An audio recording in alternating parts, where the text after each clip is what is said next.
Some viewers may find the following video disturbing. Viewer discretion is advised. I'm back and I'm mad.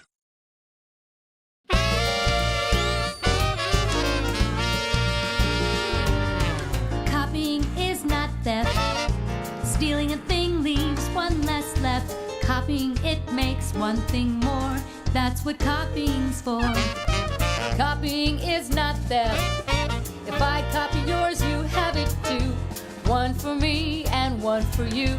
That's what copies can do. If I steal your bicycle, you have to take the bus. But if I just copy it, there's one for each of us. Making more of a thing, that is what we call copying. Sharing ideas with everyone, that's why copying is fun.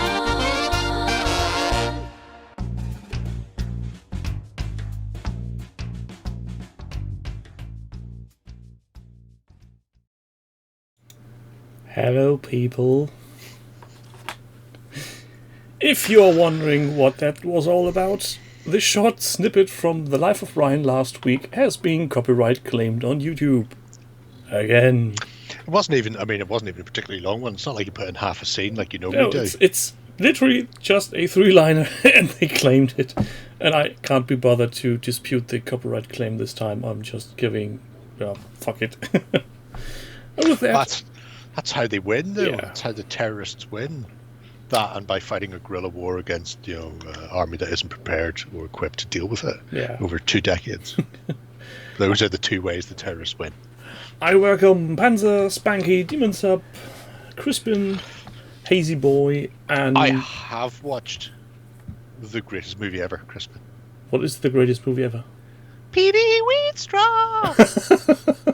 Because I know that's what's coming. James and Soap Dodger also. Everybody's here. Before we dive into today's projects, I've got a parcel. Where is it? Ooh. A small one. Like a parcel bomb? Oh, it's open already. No. So no then.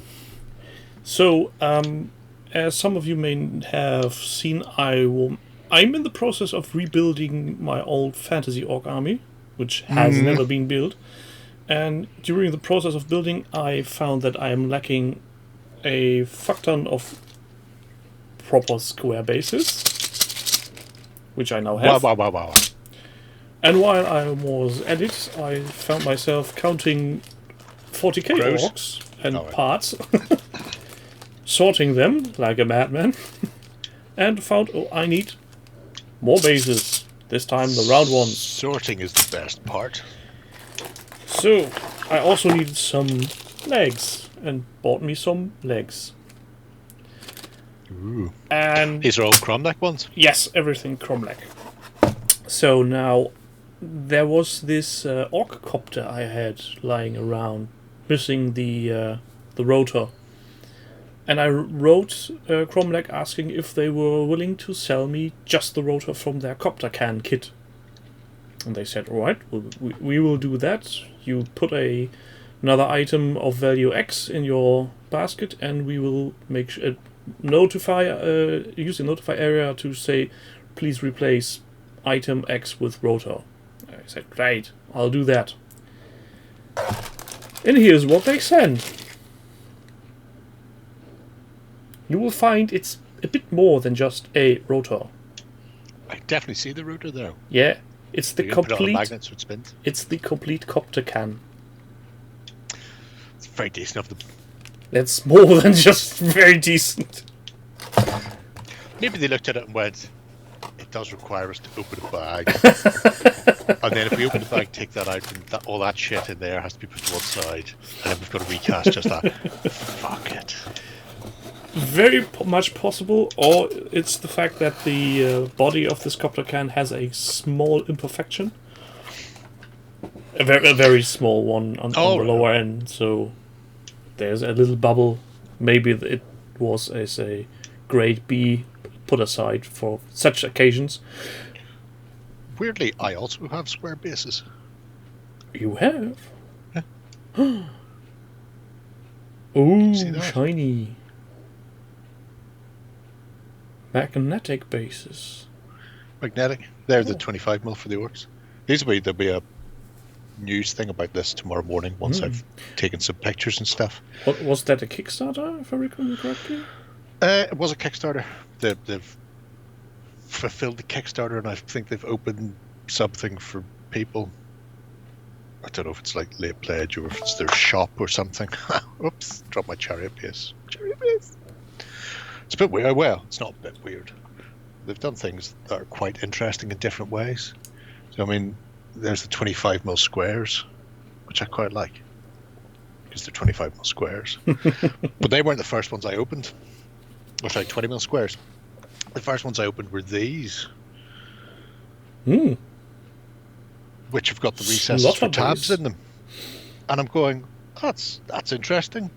I mean, yeah, it's great. It's, you know, it works. Somewhere there's a goblin kicking around about here that fits perfectly. A GW goblin fits perfectly in it. I'm going, you don't even have to fuck around with it or anything. You just boom straight in there. But if they're not on slaughter bases, you have to fill those all. And then today I got, because I've had those open for like 2 weeks.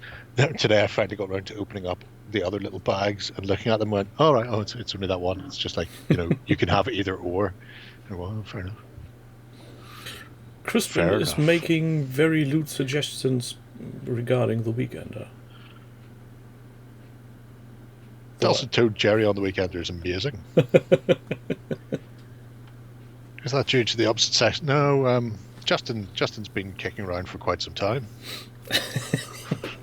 I was thinking about saying something along those lines, but I thought to myself, no. let her fish by hooks. As far as I know, nothing's changed. Now, I installed a bit of software celebrity recently, in chat. actually. All bow to the Dr. Faust. Voila. Oh, just in case if you're wondering, dear Doctor, the reallocation of the miniature has been successfully done.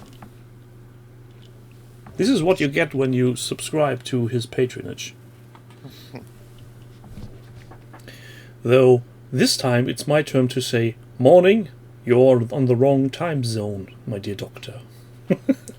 Chat, tell him how wrong he is! Let's start this. This is going to be the Australians all over again.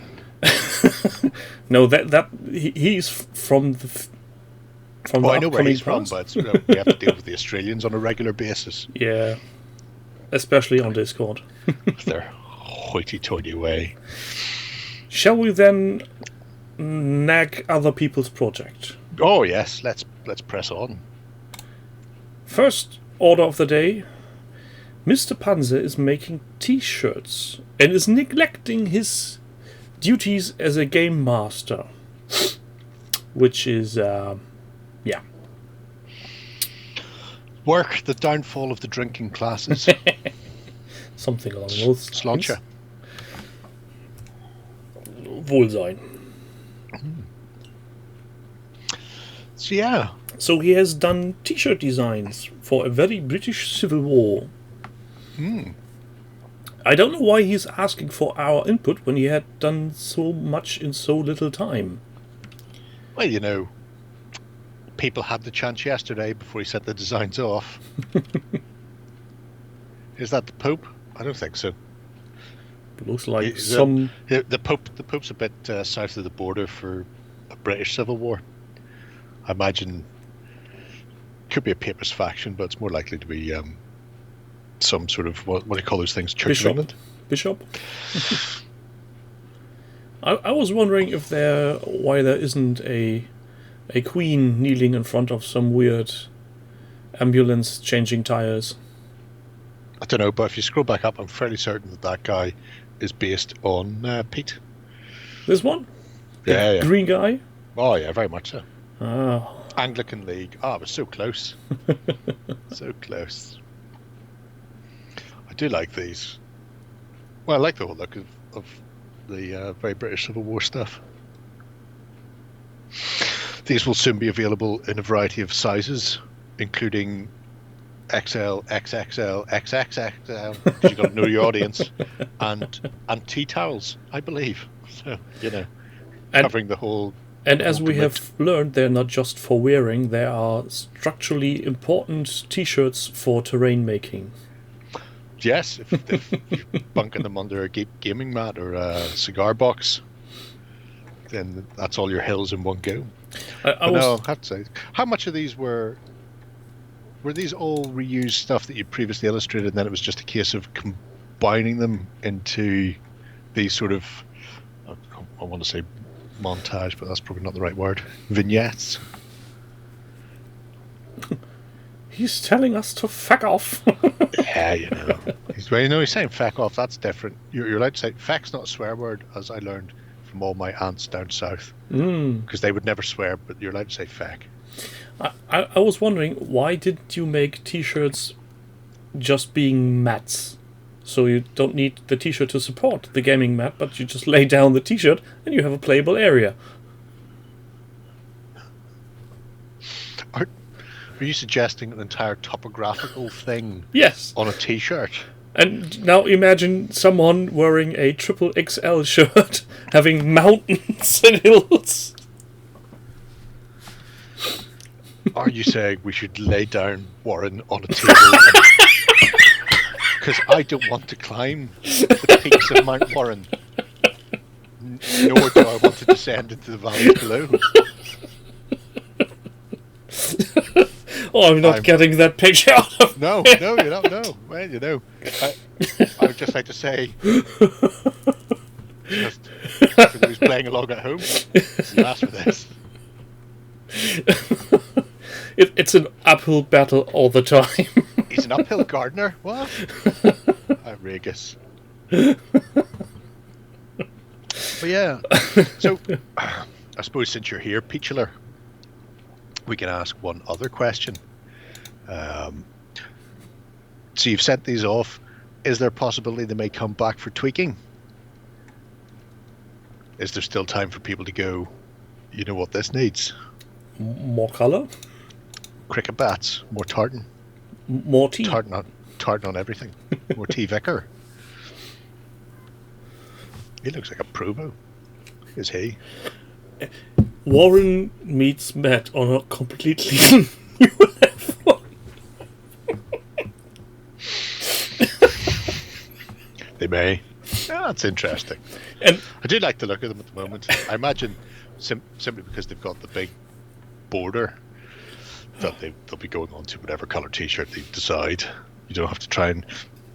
Whenever you said you were going to be illustrating for t-shirts, I initially thought it was going to be, you know, I'll have to do a certain one for black or a certain one for white. Whereas that, I suppose, is a lot more easily defined for various colours and shades. And somewhere in a parallel universe, gamers are printing Matt on vinyl. Could be. Could be that. Now I think I need to make myself a 6x4 Gaming gaming mat with Warren's picture. We know a company who can do that. Print me like one of your French girls. Oh. Oh God, we haven't even started. Well, with that thought in mind, quickly venture on. Onwards and upwards / downwards. Off But to unpaid. Amajan. Dun, dun, dun, dun, dun, dun, dun. So, though she has been absent for a while now, I've seen that she had made updates I missed somehow on her latest project, which I find totally not cool from us, because she did side gigs. Last time we were here, she made... Where is it? There. The 3D prints from Wally the Wobot, Claptrap, and a German Shepherd. Because doggo Yes. Why not? is, I believe, what the kids say. Yeah.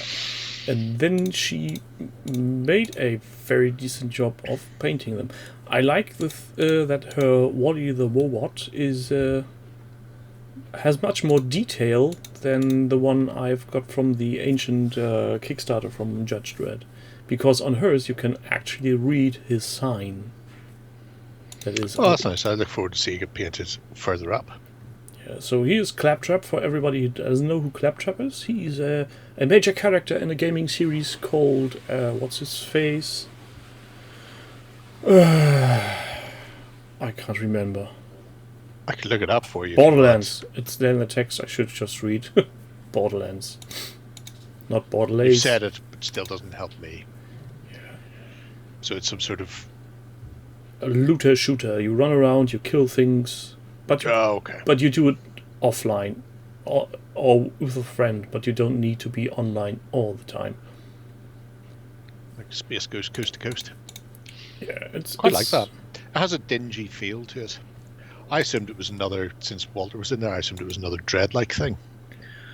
And it just passed me by. Just look at him there, standing there all... I'm Walter, try me! Yes! That does stand out beautifully, doesn't it? Yeah, it does. And that seeing this is a resin 3D print she did herself, it's a rather nice looking miniature. I've got to give her that. Either when she returns, wait, right? yes, You have to remember, because I won't. At my age, the amount I drink. When she returns, we'll have to ask her, does she finish her 3D prints off with like acetone vapor baths or that type of thing? Because I'm not seeing a fuckload of stepping on them. No, not really, but I think even the... Where's the 3D print? Down. Yes. Take a look. These look like they came just from the printer, and they don't have much stepping on it. I think she's simply taking her time with the 3D prints, and she's not rushing them.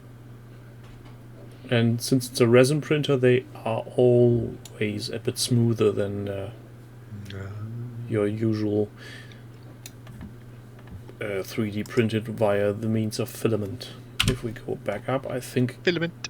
in the back picture, the Glorious Lloyd shot, there's a bit of stepping to be seen, but it's very marginal.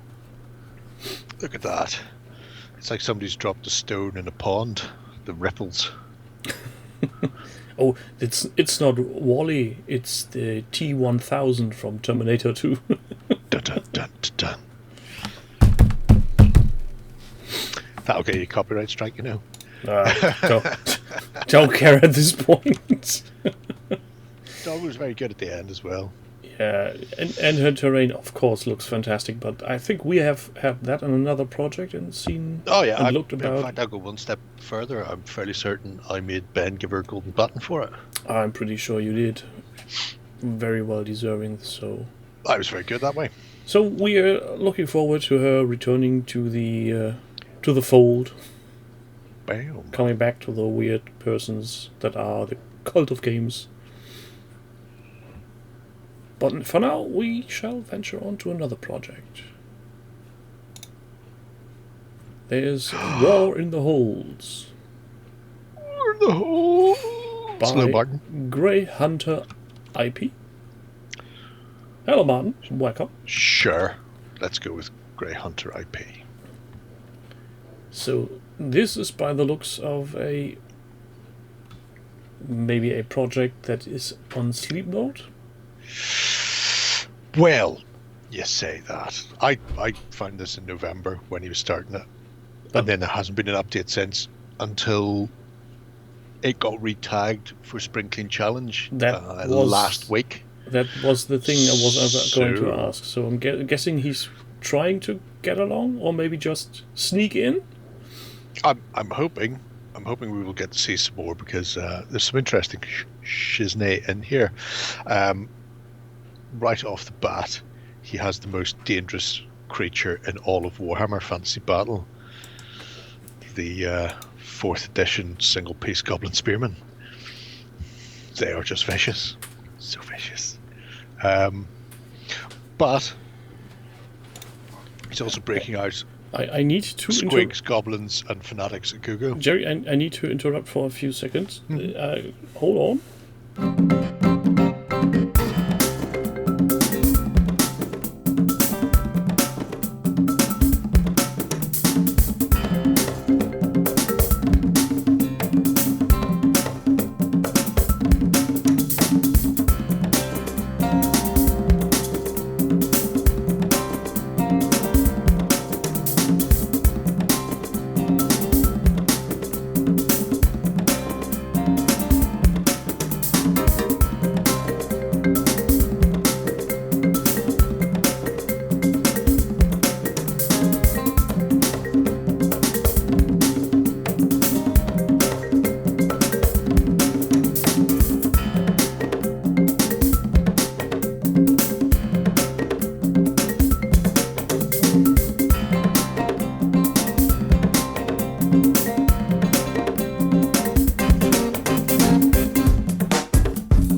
I'm back. Sorry about that. We had a little incident. The water thingy-majig. What would you call in these hot water bottles for bed? Hot water bottle. Just hot water bottle? Well, weird. We've got one that suddenly sprang to mind and was doing a re-schooling as a fountain. Nice. Yes. That's how you know the magic's happening. Yeah. And also one of the reasons why I much prefer just to go to bed cold than go to bed scalded. Now there are some patching to be done. Oh, no. Oh, so where were we? Oh yeah, you were talking about the most dangerous creatures on Warhammer Fantasy. Yeah, Goblin Spearman. Not drawing. not fanatics. No. No, they can only hurt you in game, whereas Goblin single-piece Spearmen, they drew blood. I don't know anybody who owns them that didn't have an incident with them at least once. But he's being resurrected for his Kings of War. Now he's using his, weirdly, he's doing something that I was going to do, which is use his fanatics as his mincer mob. And I thought about the same thing, but then I realised I could just use them as luggets instead. So I'll be using mine as luggets. 200 weapon. Fuck people up massively. It's the way to do it. Yeah, I love these old school goblins and these quick herders. Though he really, I think he has come away with a paint job since whenever he painted these ages ago. You know, how old are they? He said he was 11 when he It was 11 when he painted them. It's probably not a kick in the balls of 35 years since they came out. Something along those lines. Although those single part ones were available for quite some time afterwards, even in the little £5 boxes, so he could have picked them up post that. But yeah. But I'm pretty sure that they are not anything younger than 20 years. No. So. Hola, Mac. So yeah, he's picked up the War in the Hold box for Kings of War. So he's got Ratkin and more goblins, and these will be the initial sort of surge for it.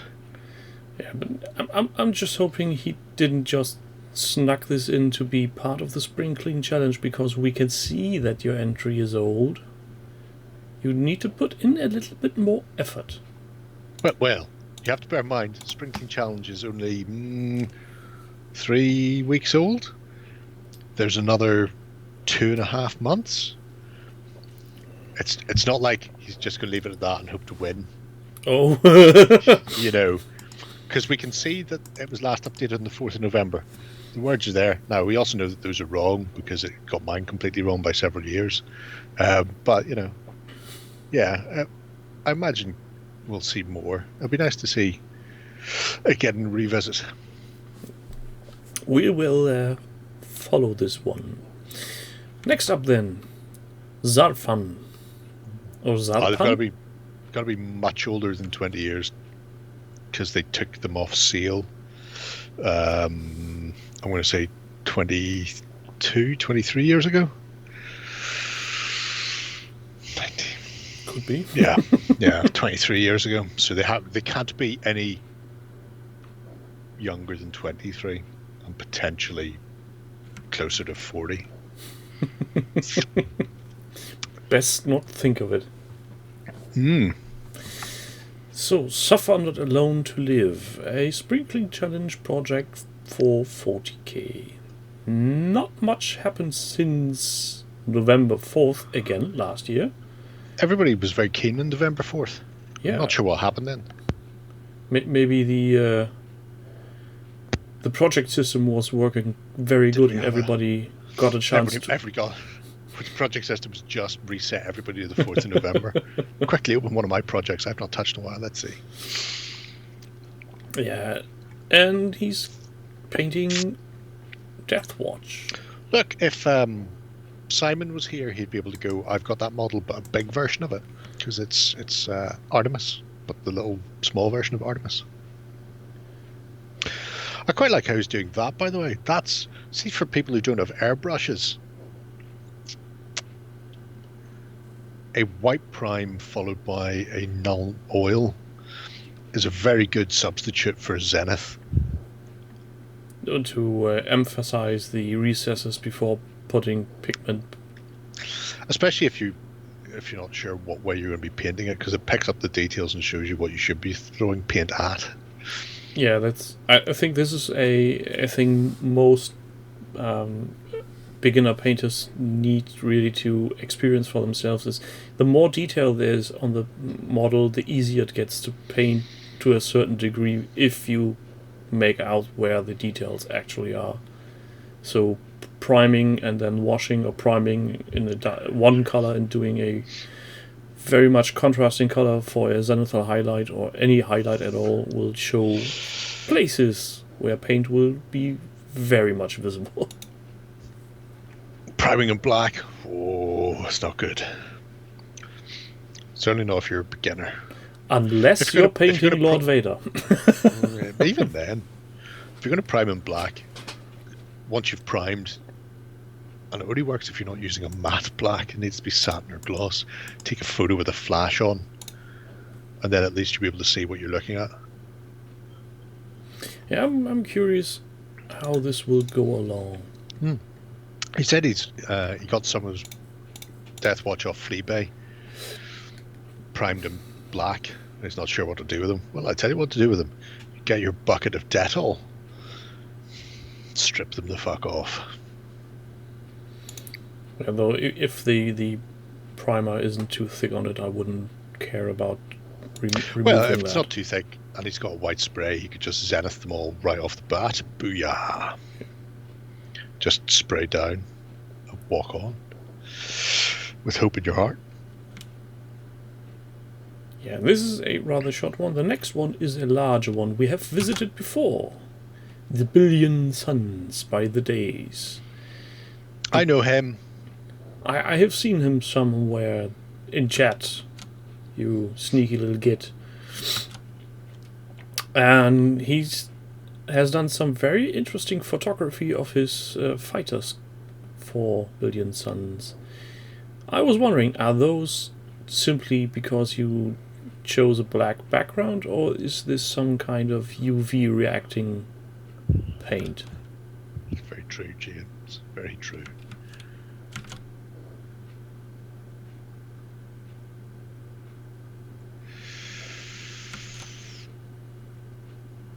Because they do look, yeah. It looks a bit like they're glowing. Especially the green on the whatever those fighters are up the top. Y-wings? Well, I was going to say Y-wings, but they can't be Y-wings. But they definitely got a very Y-wing-ish. Yeah. And the other ones look like the TIE Defender? No, what was that one called? Oh, I can't remember. Flat one. Yeah, there's a two-winged one. It's a Narn missile boat. Yeah, that's what that is. Turek. Turned up the contrast. Okay. Ah, very clever. So Skill he's doing it 75 by instance. technical Nice. magic. I have got recently a set of GW contrasts because I've got a couple of board games to paint up for the studio for Let's Plays. And my initial putting the stuff on, I really hate GW contrast paint. Now, the instant colours I've fucked around with as well, and they seem to be more consistent. Whereas some of the GW contrast paints are like gel. You scrape it out of the pot on a spatula. Now, I'm assuming that is because it's a GW pot and they're already starting to dry out, and I'll have to fucking add something to them, otherwise they'll be solid within a week. But the instant colours are interesting. But you're not the first one to mention the very varying viscosity of the paints and the very long... I put a brown on, and the brown came out almost like black. It's practically unusable from the pot. I want to say it's Sigor brown. Yeah, it's just so it's like brushing tar onto a model. Michael from Tabletop Workshop had done this very extensive video on contrast, and even he showed that they are very much different in viscosity. So there are some paints, or most, you can use straight from the pot. Some are a bit thin, and others are, like you described, something to use with a spatula. The instant ones are interesting because they are all very thin to begin with, which confused some people who backed the Kickstarter and complained when they arrived, and the guys at Scale went, that's how they're supposed to be. They were in all of the painting videos we put up before the Kickstarter and were included in the Kickstarter. It's more like a pre-made glaze for sort of glazing and wet blending. But then I think they're aiming for a different group. You've got contrast for GW where they're going, you just want to put color on your models and move on. This will do it and give you some form of shade and highlight. And then the Insta paints, they're going, well, currently if you're buying scale 75, it's because you spent a fucking age painting, because they're a beautiful line of paints, but they tend to be used by artists more than, I'm going to be very hoity-toity there, artists more professional than gamers. painters. Yeah, because the way it works. And then they're going, well, normally you're spending X number of hours painting this. Well, now you can get that down to only an hour. They showed how to paint a dwarf bust, like a 1/8 scale bust, in the course of only 2.5 hours, I think it was, using the things like glazes and doing wet blending and stuff. And you're going, well, it's a very different concept. It's looking to get, you're not looking to slap it on and walk away. You're still looking to do a more detailed paint job. So it's a different mindset you need to come at it with. It's very interesting. So it's a bit more like what GW promised for the contrast paints. I don't even think that. I think if you try and use them like a contrast paint, or if you think of them like a contrast paint, then you'll go, these aren't contrast paints, I've wasted my money. Which is a fair point. But Nope. If you go, I don't want a flat red, I want to be able to do these type of blending glazes and stuff, but I don't want to spend 3 hours because I've got a squad of 10 of these to do. So I might want to spend only 5 hours and do the whole 10 in that time. So it's different approach and different end result, I think. Yeah, but what I meant is GW advertised the contrast paints as speed up your painting, slap on, and be done with. And what you are describing for the scale 75 sounds more like they do that. Yeah, they're certainly closer to that, I think. I need to do more experimenting with it. The annoying thing is, I got the contrasts. Tom sent me down a selection. I went, here's what I want, so I can paint these board games quickly, because I don't have time to spend to paint them like I would want to. And so he sent me them down, and now I'm going, right, well, now I'm going to have to spend at least a few days experimenting with all these. I've started to put a list together of the ones I can actually use out of the pot, and the ones that I'm going to have to reduce or dilute, and how much. I've got like 4 horses with pure a 1-to-1 glaze medium, a 1-to-1 flow improver, and a 2-to-1 flow improver. I do not need to be doing fucking experiments when I need to speed paint 100 fucking miniatures for a board game. But Yeah. Gore Grunter Fur is really, because I'm fairly certain that was the. Oh no, is Gore Grunter the? I've put everything away. Is Gore Grunter the chestnut one? Because if it's the chestnut one, it's quite nice. In which case, it's Cygore Brown is the fucking horrible tar-like black substance, which alleges is allegedly brown. So Gore Grunter's fine. It's and I've got a big fuck off red Sharpie and a big fuck off green Sharpie, and all of them are getting caps. And if I can use it straight out the top, it's getting a big green dot on the cap, because I know I can just open it and use it. And if I have to fuck around with it, it's getting a big red. Braemar beige, in many respects, I feel like I should have just gone there. But anyway. Yes, we've distracted ourselves from the date. I really like what he's doing. I like the paint job he's doing, and I also quite like the fact that we've got, another battle report. Yes. Which is great to see. And somebody was asking, I don't know if the DS probably answered it because he's paying more attention than we are. He did. He's using 2 big fuck off mouse mats from Amazon, and this is something that a lot of people have been buying. A lot of people have been going, "What? Where are you getting mats from?" And people are going, "Well, you can download." Yeah. What sizes are the ships, Crispy? Get off! No, don't even get me on that one because they're still doing that.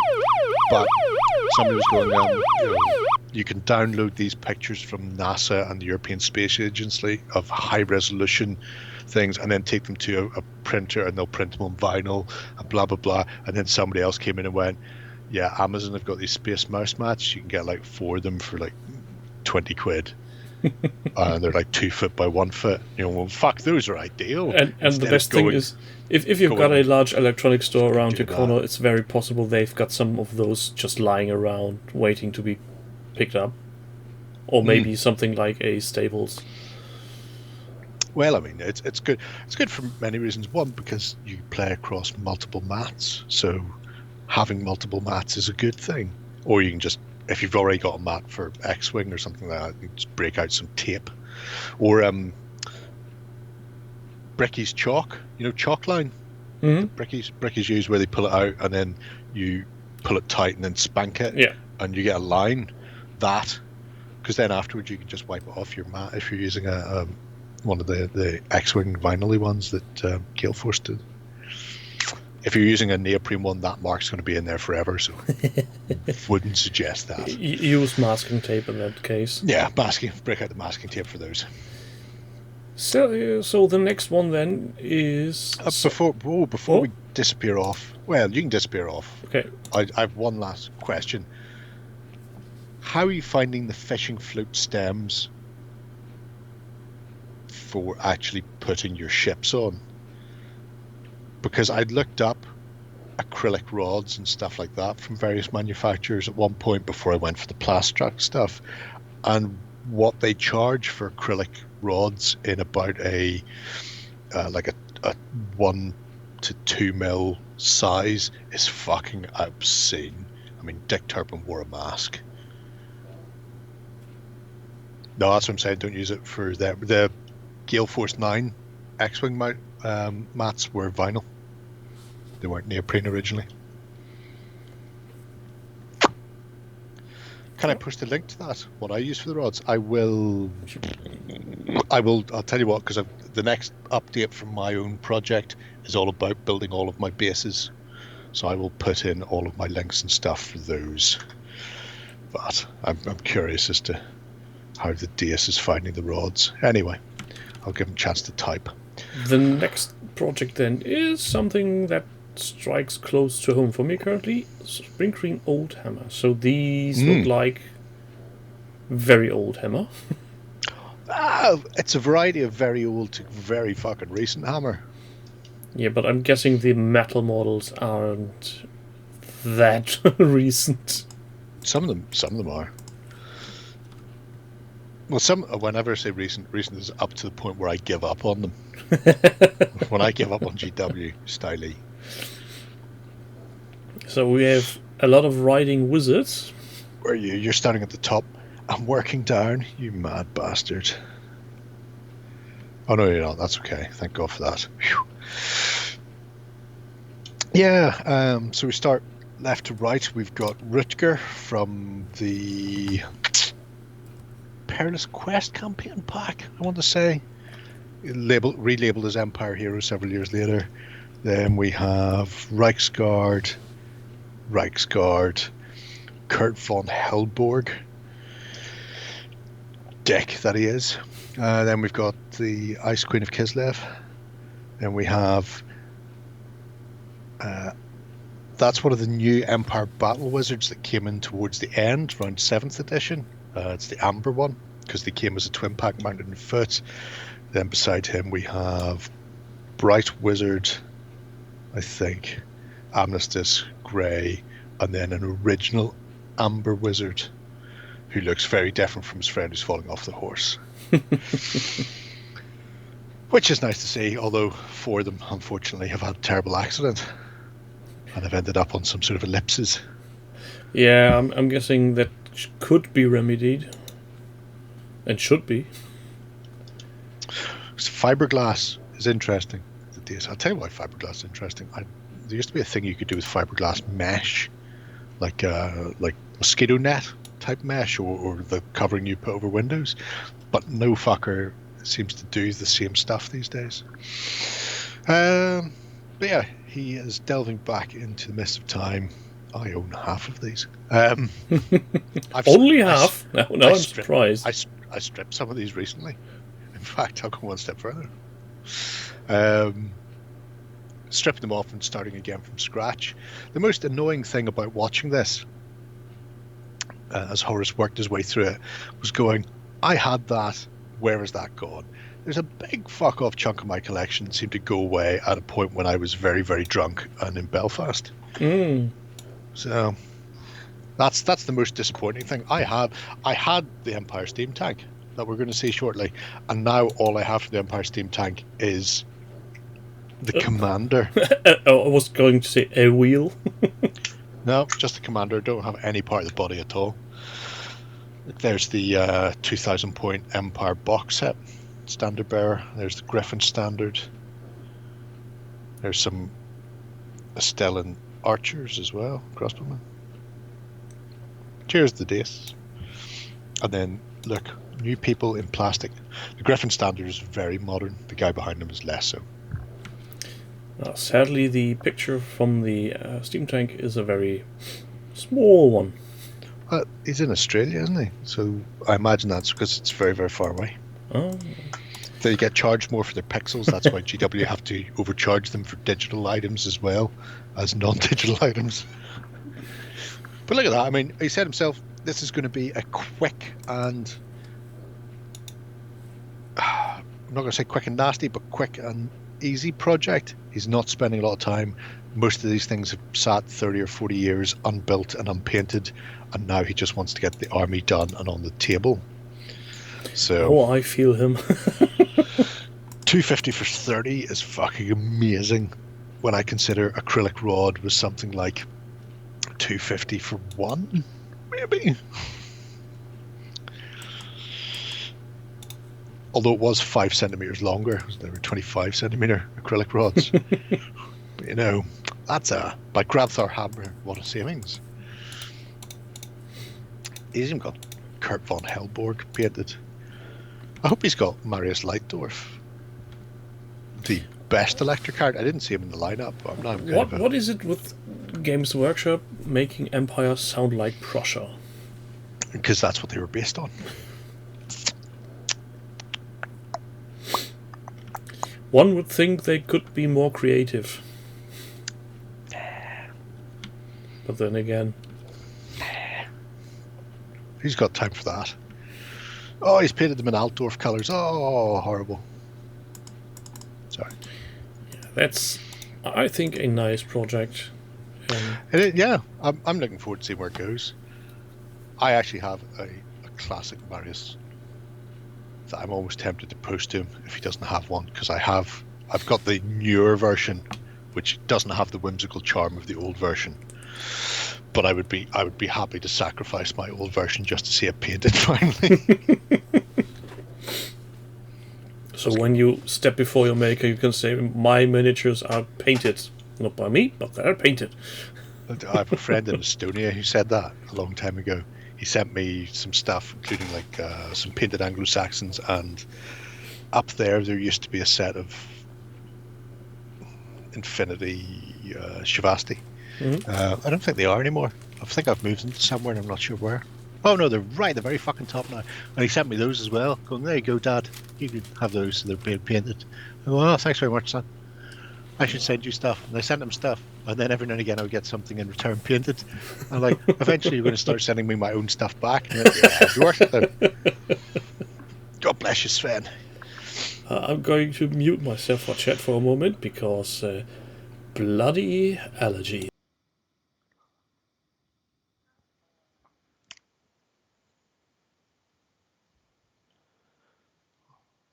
Oh, you're okay. The Empire, the Holy Roman Empire. You know. Das Better column B. Heilige Römische Reich Deutsche Nation. That's what we were told it was called at some point in history. Next up then, as we have snuck in Awful Big Marine, and I think you've mentioned him today Yes, before. I did actually. Yeah. See, I can Simon has that marine that we seen earlier, but in bigulated form. Yeah, and he's made a base for him with cork. Well, the first thing I had to do was dig it out from wherever he'd put it, like 10 years ago when I gave it to him.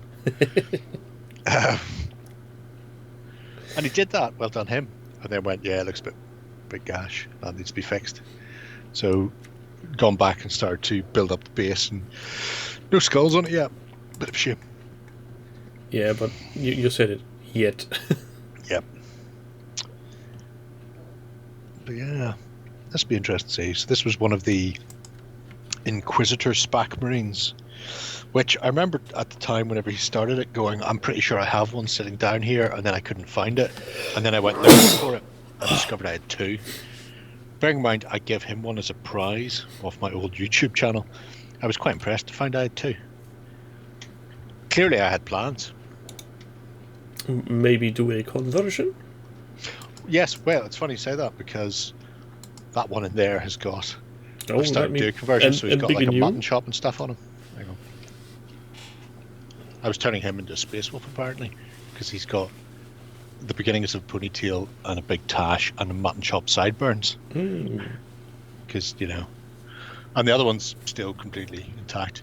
Also, I have several of the other. Apparently I have about 6 of these Inquisitor things, which I'm not saying they've been around for a long time, but can you see how yellow that is? Yes, it reminds me of the White Dwarf blister. Wow. You probably can't see all I the was yellowing, but I sure can. Nice. Oh yes. God bless the White Dwarf. Oh, we were talking about something. It may have been White Dwarf, I can't remember. And people were trying to work out where something had come from, and you went, I don't know how I got this. And it turned out it was like a free gift with White Dwarf 100 in Germany or something like that. I was talking to Mark Latham for an interview. I'm not sure when that's going to go out. But we discovered, well, he knew. I discovered why that happened. Because at one stage there was like 6 different White Dwarf teams. Yeah, I've seen including 2 in Nottingham. There was a White Dwarf team, and then there was the White Dwarf UK team. And the White Dwarf team would make like a bunch of shit every month and send it to the other 5 White Dwarf teams, including the official White Dwarf team, and then go, please use some of this. And lots of them would go, okay, and other ones would go, can't be arsed. And eventually somebody at head office went, why have we got a team doing stuff that nobody fucking knew? Why are we paying these people money? And that was the point when all the White Dwarves were synchronized. Before that, it was very much whatever you can be fucking arsed to do in your own country. Yeah, Tuffy found a link to that model that has also been used in the French White Dwarf. Nice. So there's Hola, Balasar. Weird reusage of a model. Oh yeah. I'm currently on the practical guide to the Northern Ireland Protocol, by the way. Now, I'm not saying that the people in Northern Ireland are taking the piss anymore, but this brewery certainly is. Oh, so speaking of Northern Ireland, you remember the thing I asked you, how that one thing is pronounced? Yes. Is it Buchnal on Irony? No, look, it's not. You know, in many respects, you see every time whenever we go like Yag Tiger, and then you start getting very finicky over things. Welcome to my world. Buchnal on Erin. Well, I would have written that a bit different, probably. You know, I don't know how to. Those are the phonetic chunks that I wrote based on English. Now, the fact that you're German and you may pronounce those phonetics differently, but I've seen phonetics on Wikipedia, and I don't know how all those weird symbols and diphthongs and things work. So I wasn't even going to. I wouldn't even know how to type them on the keyboard. No. These keyboards don't have umlauts, for fuck's sake. I'm not going to be able to type that shit in. The funny thing is, I actually found a online software that pronounces stuff you write into it in Irish. Oh, I imagine that's amazing. I've tried to make any sense of what was coming out of that. It didn't sound like anything. No, I mean Google has something built in where it will pronounce shit back to you, and even the English doesn't sound right. So I imagine the Irish is fucking amazing. But then at the same time, I've had my brother rant at me constantly about my pronunciation for the little smattering of Irish I know. So you know, fuck it. Shall we? Yes. Oh well. Oh, there he is. Next project, then, please be tiny fighting men. Tiny fighting And men. basically, indeed. that's why I chose this project, because I'm somehow getting hooked Nostalgic? on small scales, and I just love these very tiny fighting men. And this is. Didn't he have another username lately? Not Jatat. Did he? No, that's always been his username. His real name is Gaz. Oh, Gaz. So that's why I maybe haven't been able to pronounce his name. So he printed an high elf fleet for Man of War.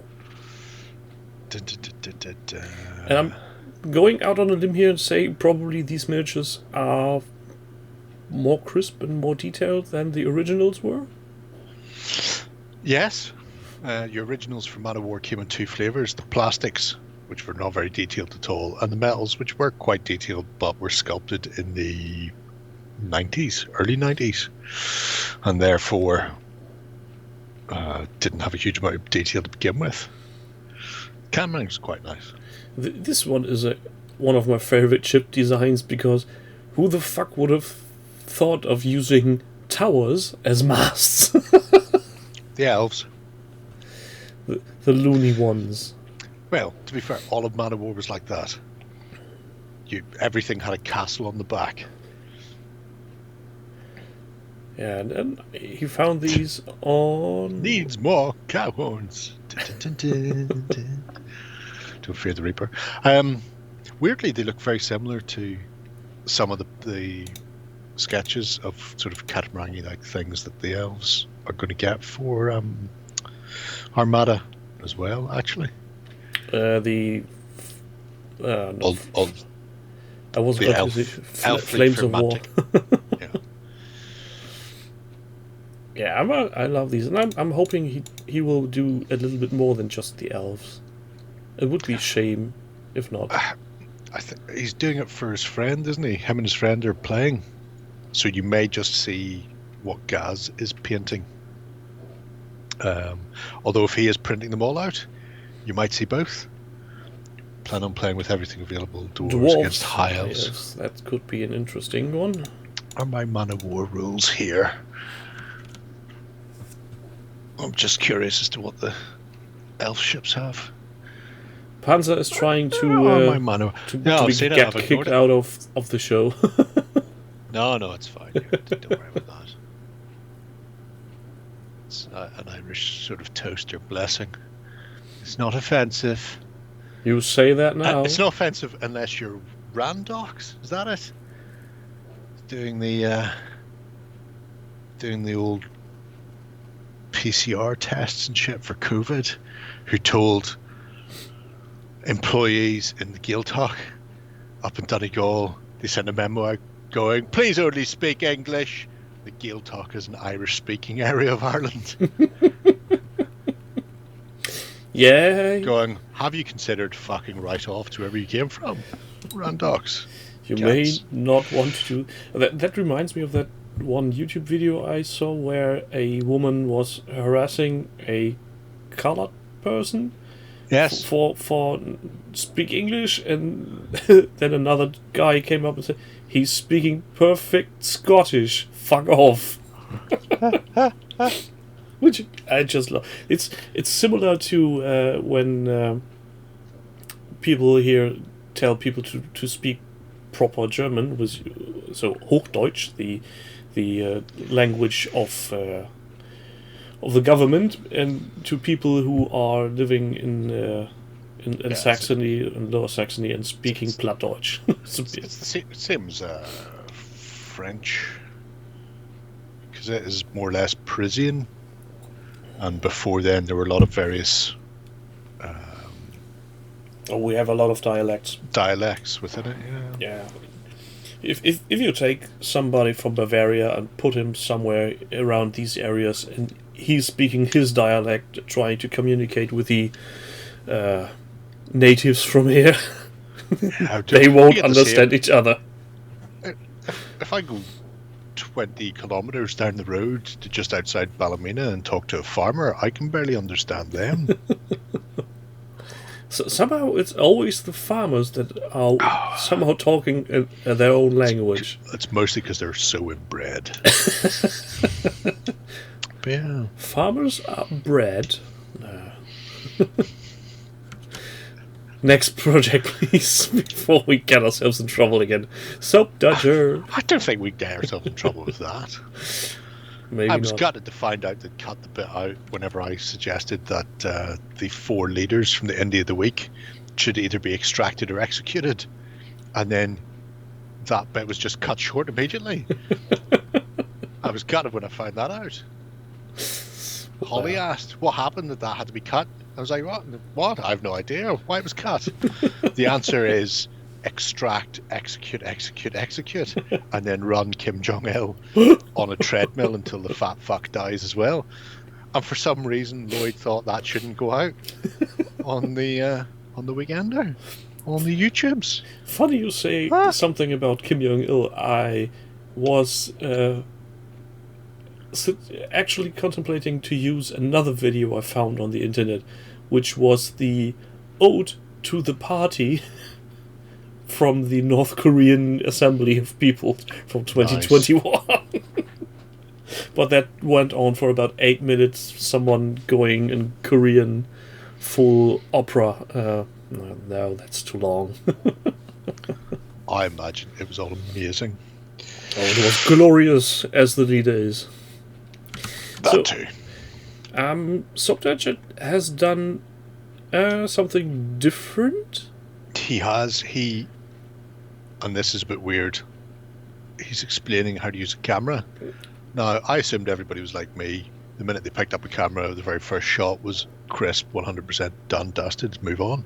But It's apparently some exactly people the have shot problems. you want. Yeah, some people have problems taking photographs. Yeah, he's really going out of his way explaining what settings influence what and how to use your camera. Thing is, I can't be asked. Yeah, he says that. But it's very interesting because I had been looking at this myself there's a camera back there somewhere that they sent down from the studio for me to take stills with. And every now and again, whenever I take a picture and somebody goes, what happened there? It's in focus. It's because I used that. And yes, there's things like the shutter speed and the ISO and shit like that. And there's a couple of ones where it's just you put them to I can't remember what it is off the top of my head. I have it written down somewhere. It may say in here, but it explains the shutter speed and the aperture, and it goes like put one low and then just fucking leave it low and put the other one as like as high as you want, and then never touch them again. Just walk away from them. Yeah. Thing is, if you really use a camera where you have physical dials to dial it in, you can easily use it because you probably Well, if you find your setting for the miniature photographs you want to use, it's easier to set up. But I found that most camera apps I use on my Android phone are really annoying to use to set things up. I have no idea what those are. They sent me a Sony digital camera, and if you are going to be using any type of camera beyond the phone, those couple of things, the ISO and the aperture, those are the two most. Even if you just set those to manual and set them the way that you're told to set them, and then you don't have to worry about the rest. It just makes life much easier. And I discovered, and Soap Dodger may have been in a similar point of view, macro is a terrible thing and should never be used when photographing miniatures. It is of no fucking help whatsoever, and will in many respects have you screaming your fucking nut off. I very much support Lorna's approach. Step 1, point. Step 2, click, done. It's mostly how I do it, to be brutally honest. Soap Dodger is rolling around in pain currently, going, no! I have to say, the set, the little cathedral / basilica / whatever that she's standing in is fucking amazing. The backdrop is really nice, yeah. Yeah. And this is something... Even then, whenever I put on the macro, I think I have a sneaking suspicion, I could be wrong, but the minute you put on the macro, I think it overrides the ISO and shutter settings and stuff, and therefore makes life more difficult. You're better off just moving the miniature closer to your camera, or vice versa, and keeping it on the manual settings you have than trying to use that macro function. And I can't be entirely certain, but because the symbol for macro is a tulip, I think it's the Dutch's fault. If there's two things I can't stand, it's people who are intolerant of other people's cultures. I'm a Dutch.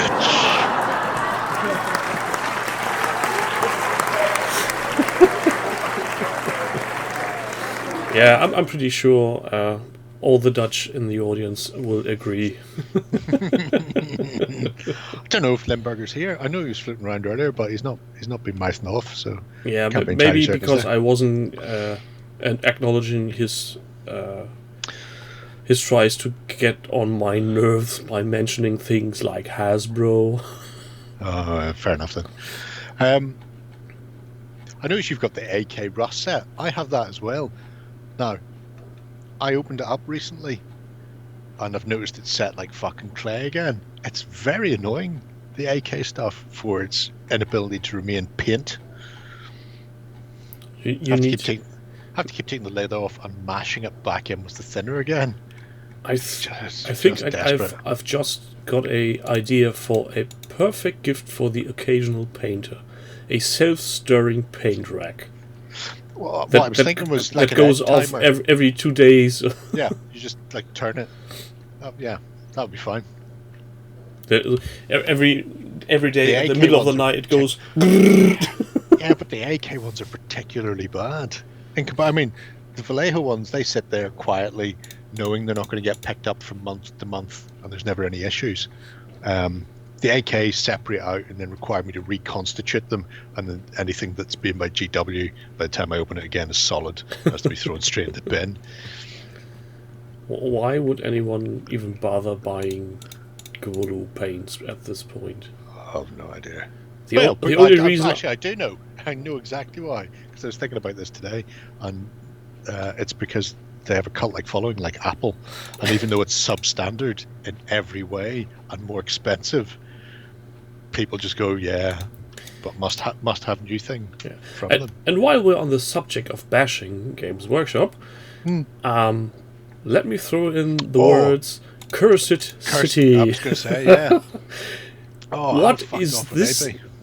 This is a train wreck like you just can't believe. Even if there was accident after accident and they don't are to be blamed for any of it, that's very much still possible. The way they handled social media is the worst way you could do it. did they just tell everybody? Well, they're not used to it because they haven't had one up until a couple of years ago. So they just deleted. They made every store start a Facebook page when Facebook was just becoming the thing, and then like 2 months later, they made all the stores fucking switch them off. It's just like no. Well, our local store still has one. Oh no, well no, they went back again. Remember when they became the new GW, and they went, oh, we're just going to start talking to people and everything. We're nice, but we're still the terrible cats.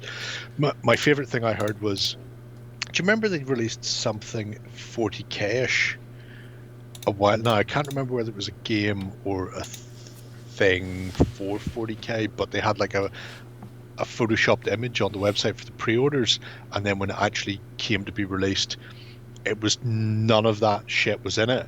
It was like half the amount of scenery, and they changed it all. Oh yeah, wasn't that a re-release of a set they did? Oh, I can't remember. Yeah, I think it was a re-release of a set they had done before, terrain set, and for some reason they. Well, it was like a kill team thing. Yeah, or something. They put up the wrong picture, and then people and later simply changed it without acknowledging. But didn't tell anybody they changed it. Right now, there's an addendum to that I heard about 2 weeks ago and haven't mentioned. So they went, okay, we put up the scenery set. It was the wrong scenery set. And then they went back in and stealthily replaced it after people had pre-ordered it, and so you weren't getting as much scenery as they initially showed, or even as good scenery. No, it predates prior. It was the stuff, like the grabby claw thing and stuff like that they were doing on things. Anyway, it finally went out to people along with the whatever the accompanying book, scenarios, whatever it was with it. And it was at that point that people realised that the picture GW had put up initially was supposed to be it, and they must have realised they weren't going to make as much money and change the contents, because there are scenarios in the book that required the original scenery, not the scenery that came with the actual box set in the end. So they couldn't even go, oh no, we put up the wrong image by mistake, subject to change. They fucking wrote the whole thing and then went, we're only going to be making £2 million profit. If we change half of this shit, we can make £5 million profit. Shall we change the scenarios? Fuck them all. And the contempt with which they treat their community, and people keep throwing money at them. That's like the thing. Whores. Just throw the dollars at the whore, and she might come home with you. There would have been no such big backlash if they have kept the original mentions of saying, there will be something coming out, and then going out with, we have a problem, this is what our problem is, or we have a problem, we don't know where the actual fault lies, we currently can't deliver anymore. Sorry. I don't know, I mean, the Curse City one's fascinating because they said there was going to be a main product. They said there was going to be a second print run, so much so that some stores had on the release day, they had first run and second print run. So if people missed the first one, they could then go to the second print run and pre-order there. And then they went, that's not happening. Yeah. Now, somebody said that is because if they're trying to sell into the EU, because the majority of the printed matter is not made in the UK, the boards, the tiles, the tokens, all of that, then it doesn't count as being UK produced, and therefore the tax goes up on it. Yeah, and that's why they cut that. But Midwinter Mini actually addressed that. He looked at all parts that had this sticker, and they were all made in the UK. Yeah, well, it's like I said, it's fascinating. I don't know why they've done it. Before we go on, I must acknowledge James Scott mentioning something just in chat. James?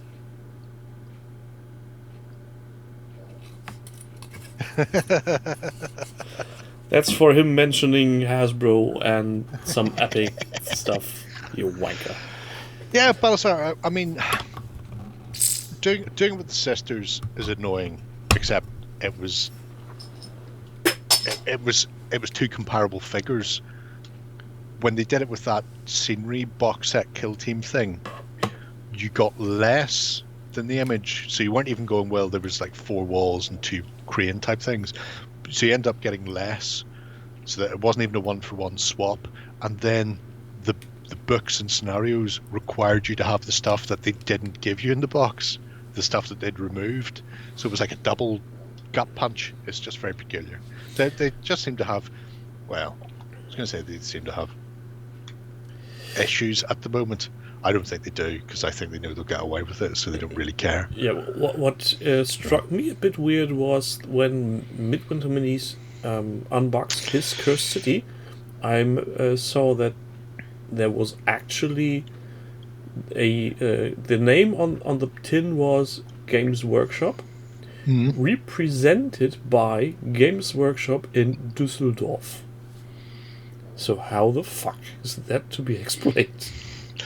Well, if I was a betting man, I would say GW have looked at the shit show that is the Brexit fiasco and have went, we'll set up somewhere else in Europe to supply Europe so we don't get fucked. Which makes perfect sense to me that a company that size can afford and should have a European distribution centre, simply to avoid the additional taxes and imports. And I mean, the UK government have told people that the best way around Brexit is to just go and move to the EU. So it's not like they're not doing anything that the government haven't told them to. GW were meant to change their distribution warehouse last year. It got delayed. They're currently shut down for 2 weeks because it's their annual stock check. I hope that they're also going to move their distribution while they're shut down, but would be a reasonable thing to do. It's entirely possible that they'll come out of this having just done their stock check and still have the distribution move to do later. So it's a bit weird. Yeah, they're counting their stock, boxing it up and sending it off to mainland Europe. Yeah. Sure, why not? Anyway, so that's all looking delightful. I spent this afternoon looking up my Infinity stuff in the roof loft. It was great. I'm not planning on doing anything. Well, I'm doing a jerry can that's tangential to it, but it was just really because I opened it at one point and I went, and there was like a miniature in it for the Nomads that I'd been looking at recently, thinking about buying, and I was like, oh, I own him. Don't even have to buy him then. Yeah, to put him in the roof loft with the other stuff. I think I need to bookmark this project along with the one. What's his face? The Dace? No. Simon. Ex-employee who did the official Hobby Hangout with John. Oh, I can't remember his name. Lance. He did a project similar to this with how to use your camera. Photography. Yeah. Good night, demons up. Sleep well. Bye. Yeah. So. Yeah, but this one is much prettier than Lance's, and look, there's miniatures and stuff in it. And it's more. I think it's actually a bit more granular. I'm pretty sure that's a Pringles lid that he's using as a mixing palette as well. So again, another win there for the Soap Dodger. So next project then is balsa wood pews. I mean, he's got all. Yeah. The next project is something I saw on the Weekender, or was it on XLBS? Tuffy, what's up? XLBS, because that was just great. Yeah, so we actually got an entry for the young ones. Young ones, at the time of recording, possibly an automatic win because nobody else has entered. I'm guessing. At the moment, nobody else is listed as an otter pup, so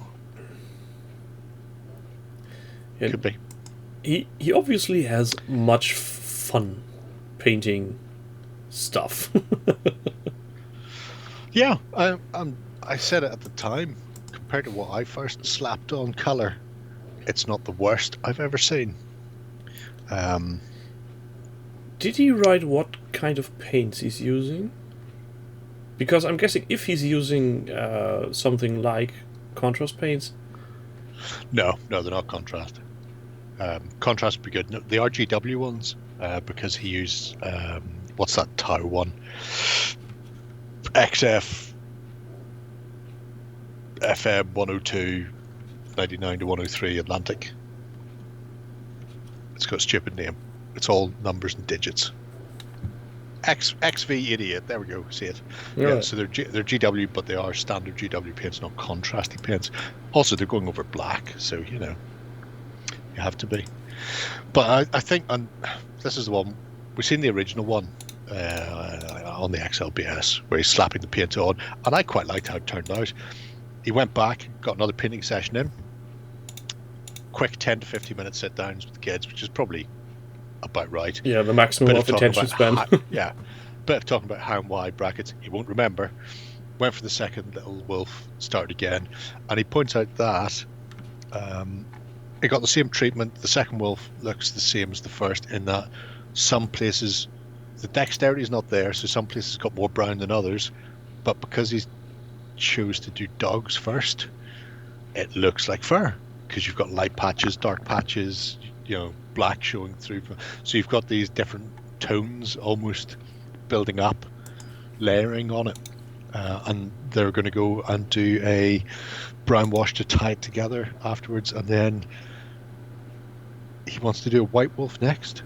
I imagine that's because he's a fan of Bucky Barnes from the Winter Soldier. Yeah, so I'm very curious on how this is going along. Tomato paints are X things, like X-Men. I'll just get a tomato paint and check.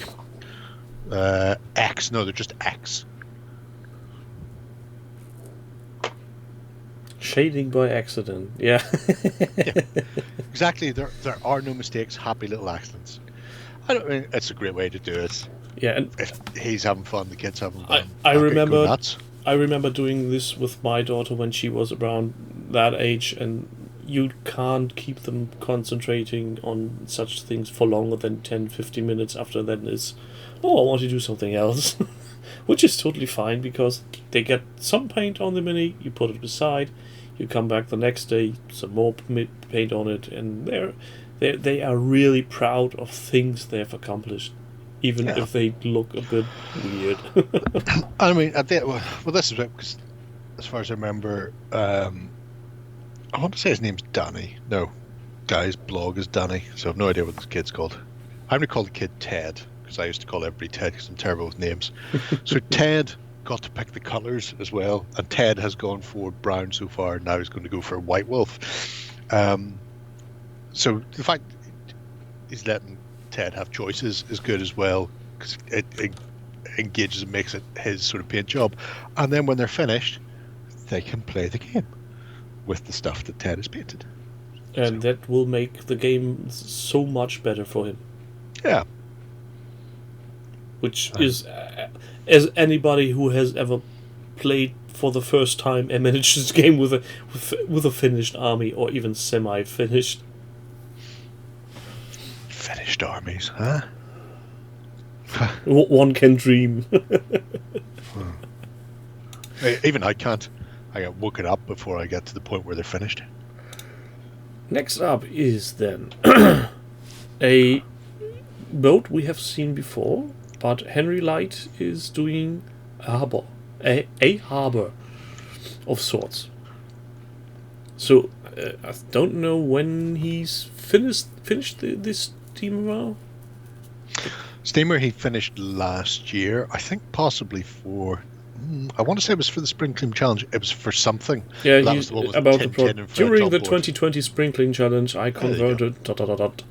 Yeah, and I specifically remember him using all the Tintin models in the ship. Yeah, I mean it was good. It was no home guard, gun carriage train, which he also did. But it was good. It was fine.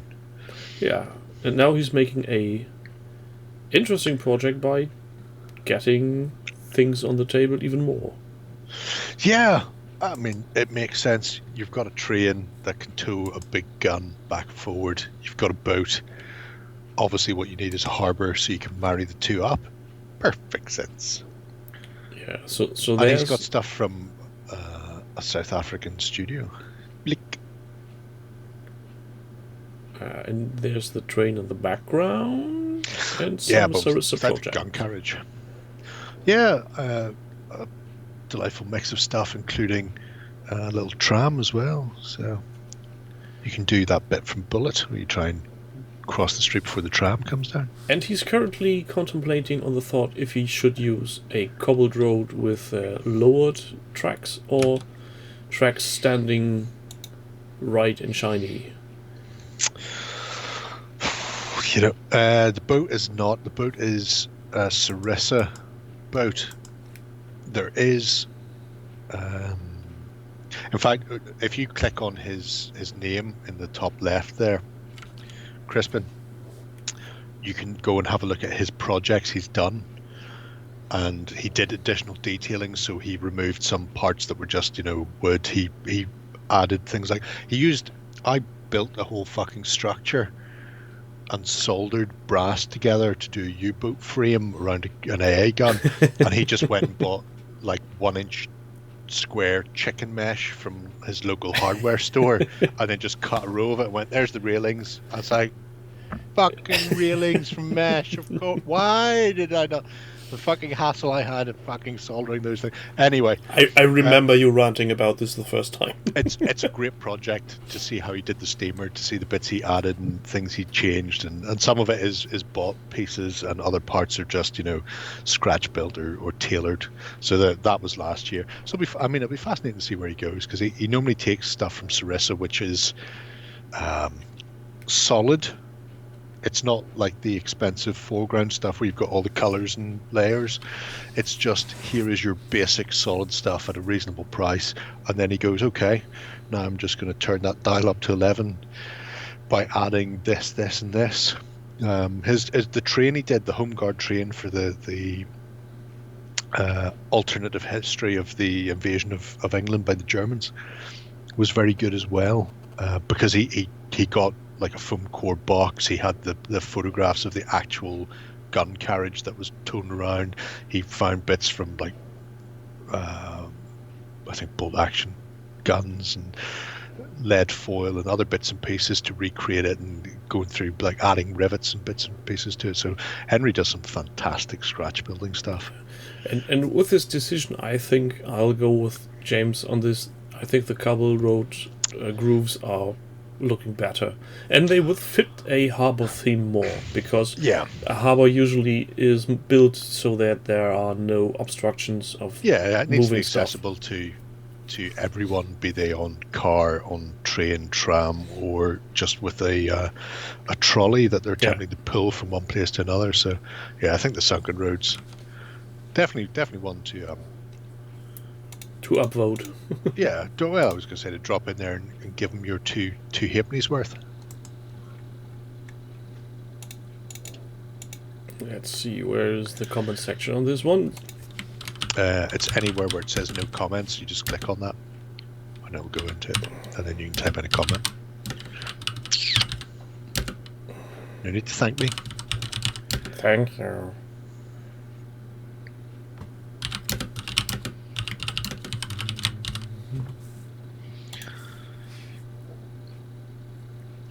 So, I'm guessing he's going to make some interesting things when this is finished. Shall we then... Interesting. Yeah. Oh no, definitely we'll move on while I talk to Doug. Definitely the chamfered look to it would be very good for sleepers for like 20mm and 15mm. Because sprue tends to be quite chunky. You can get actual I-beams, architect I-beams from like Evergreen or Plastcraft, people like that. I have some somewhere. They'll be in a bag with all my other plastic stuff there, which would be more in keeping with what a railway track actually is, although at the same time prone to breaking. So So the next project is Jones Sam 007. And is this the same game that is currently running the Series 2 Kickstarter? Yes, and this is one of the reasons why he's doing it. So let me guess, he wants to be finished with Series 1 before Series 2 gets delivered. Something along those lines. Series 1 didn't have a game. Series 1 was just miniatures for people who incorrectly like to use miniatures in their RPGs. Why would you do that? I have no idea. However, he has been lurking about here for a while and decided when he's seen the Lasting Tales game coming that was something he would like to be part of, and since he already had Lasting Tales 1, it could be used. So this is the sort of initial kickoff from there. He is doing it with, I want to say, is it a friend Sam? Yeah, Sam. Now, Sam, I haven't seen, so I don't know if Sam is on the site or if we're ever going to see what Sam is actually working on. But the nice thing is, every time he does an update, we get how he's doing and compared to Sam, and Sam is constantly on zeros. It's great.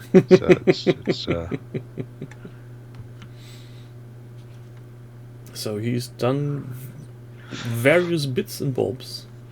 Yeah, I mean, the blacklist, the idea behind the blacklist behind it is relatively simple in that you've got a set of heroes and then you've got multiple versions of the same model to be the chaff to be killed up. So whether it's 5 of the same goblin or 5 of the same orc or 5 of the same golem or whatever it happens to be. But step number 1, planning it out. And it's literally a case of, this week I'm going to do 6 miniatures. 6 miniatures is a best simple amount. Anybody could do 6. It's like 1 a day. Which is why I always aim to have like 50 done at a time and then give up like after a quarter and never get anywhere near finished. Yeah, and I'm just looking at the contents of the box, and I think this is an insane amount of miniatures. Has a lot of I want to say it was about Bones 180. vibe. It does. Similar to the current Bones, the Black Bones type of thing that they do, where it's a bit more detailed and a bit more rigid. It's like an ABS type of thing. So they're not as soft as the Bones, but they hold their shape and the detail quite well. Yeah, if you're into these kinds like of Dead ones, using miniatures with your RPG, yeah, go along. Though I think with they would also fit as a starter box for Frostgrave. Well, it's funny you mention that, because he has done his miniatures, and a set of them will be done with a frosty basing style for a city that may or may not be icy. Now, could be Frostgrave, could be. Could be Stargrave. Could be Stargrave as well. But it's fascinating to see. I do like the fact that, and it's a little thing, which is they all come with standard 2mm round bases that either they're molded on or glued on. And the first thing he did was go, I'm going to make a fuckload of green stuff base toppers for some lipped bases using these various ones. You see them there, Flagstone, Frozen Temple, blah, Looks blah, blah. like he went all in on some kind of package deal with rollers. Maybe just got them over time. I think I've got... They used to do ones where you got like 6 of them in a bundle, but that was in the old days before they put them in little cases like that. Mine just came in a plastic bag.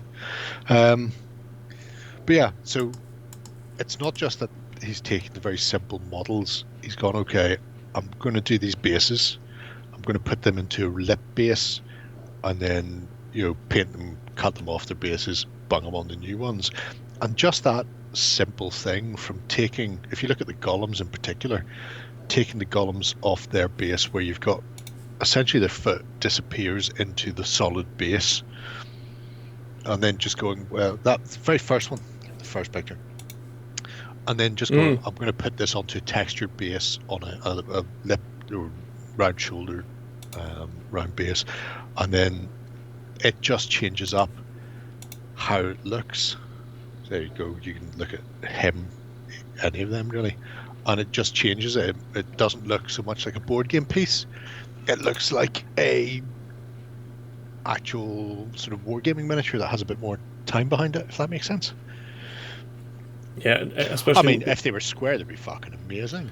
With the design base, it's got a pillar on it and everything. Wow. With the design elements, it looks like the thing's actually walking and the foot is sinking in the ground. And the foot is sinking in, yeah, exactly. Now, you could do that on the board gamey style one they have. It wouldn't be a major thing. Those ones are slightly bigger. The very first picture shows you they are 28mm. So where you see the first, if you scroll down and have a look at the first set, Crispin, where he's got the 4 layers set out, you can see some are bigger, sort of almost ogre-sized, I would say, and then the rest, the majority are more or less 28mm sized humanoid. You know, obviously goblins are goblin size, so a bit shorter. But the face smashy robots are just a little bit bigger than humans. I think they're where are they? Of course, Fucking hiding. is Last where they picture. There they are. Of course Well, they they're would not that much bigger than the. Oh no, you're right. They're just chunky monkeys. So there you go, human size then, smaller than a banshee. No, she's just floating. That's all. Smaller than a banshee. Far away. Next project then. This is something for Mr. Panzer Kaput. You need to pay attention now, Pete. Death Texas Spring Cleaning by Guillotine. See that painting? See that painting job? Nice.